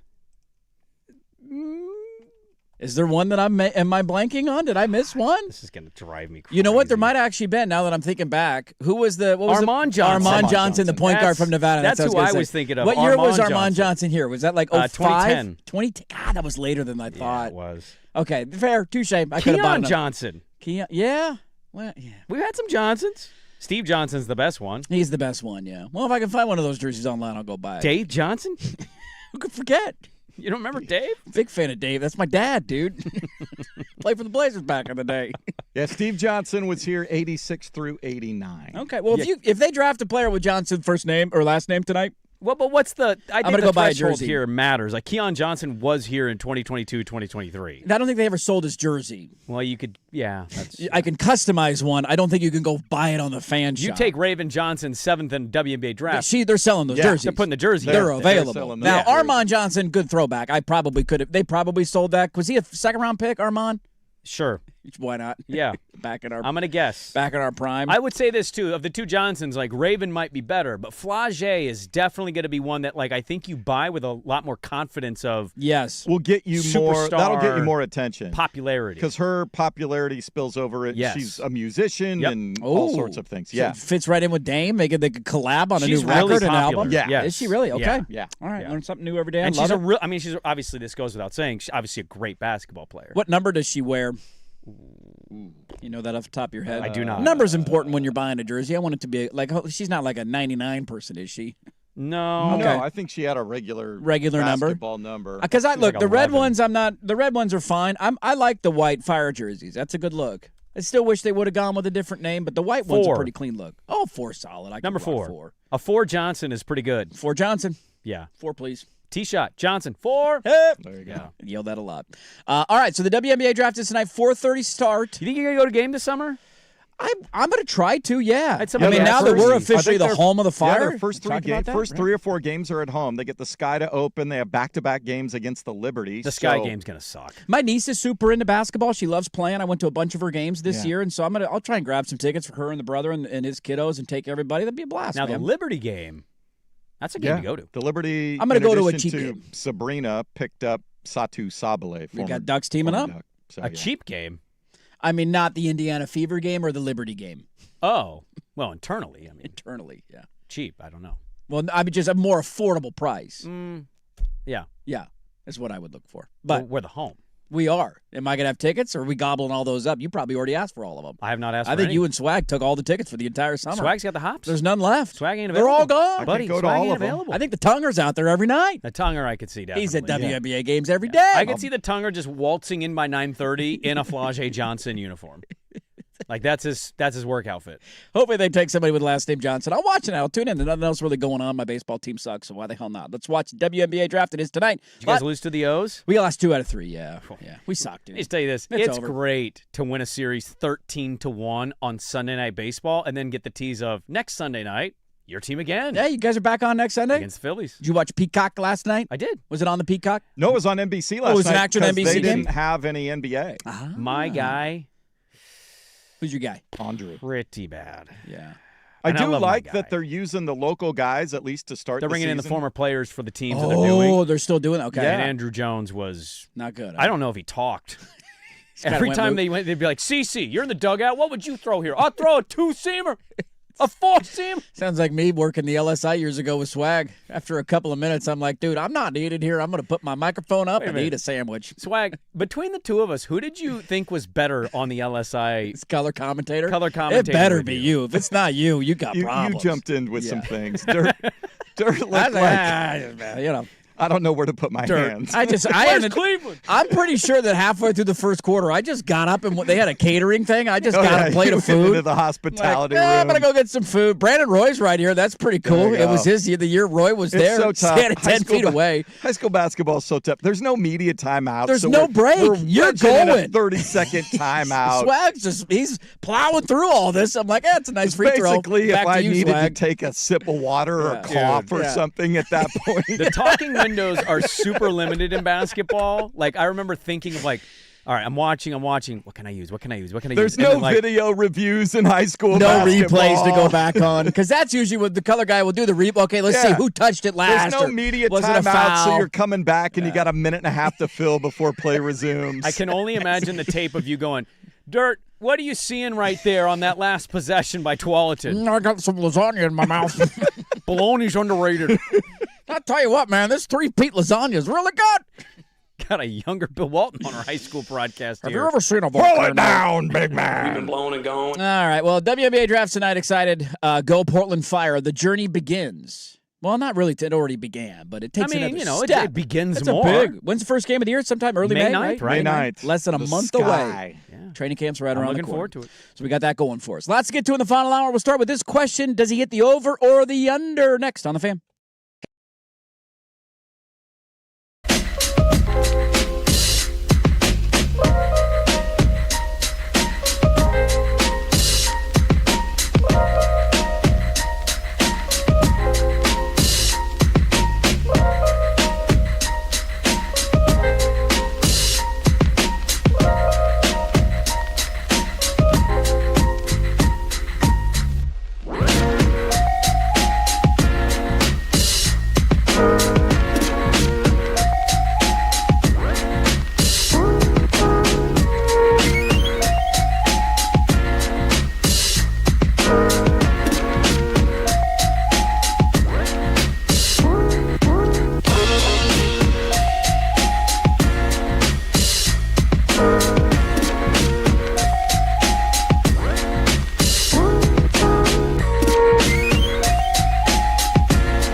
Now, from the George McCoy and Warren Allen Sports Desk, a Sports Center update on the Fan Sports Network, 105.1 FM and 1080 AM. Brought to you by a Reynolds Defense Firm. If you've been arrested for DUI, you need a team of attorneys you can put your trust in. Call Reynolds Defense Firm today online at reynoldsdefensefirm.com. First on The Fan.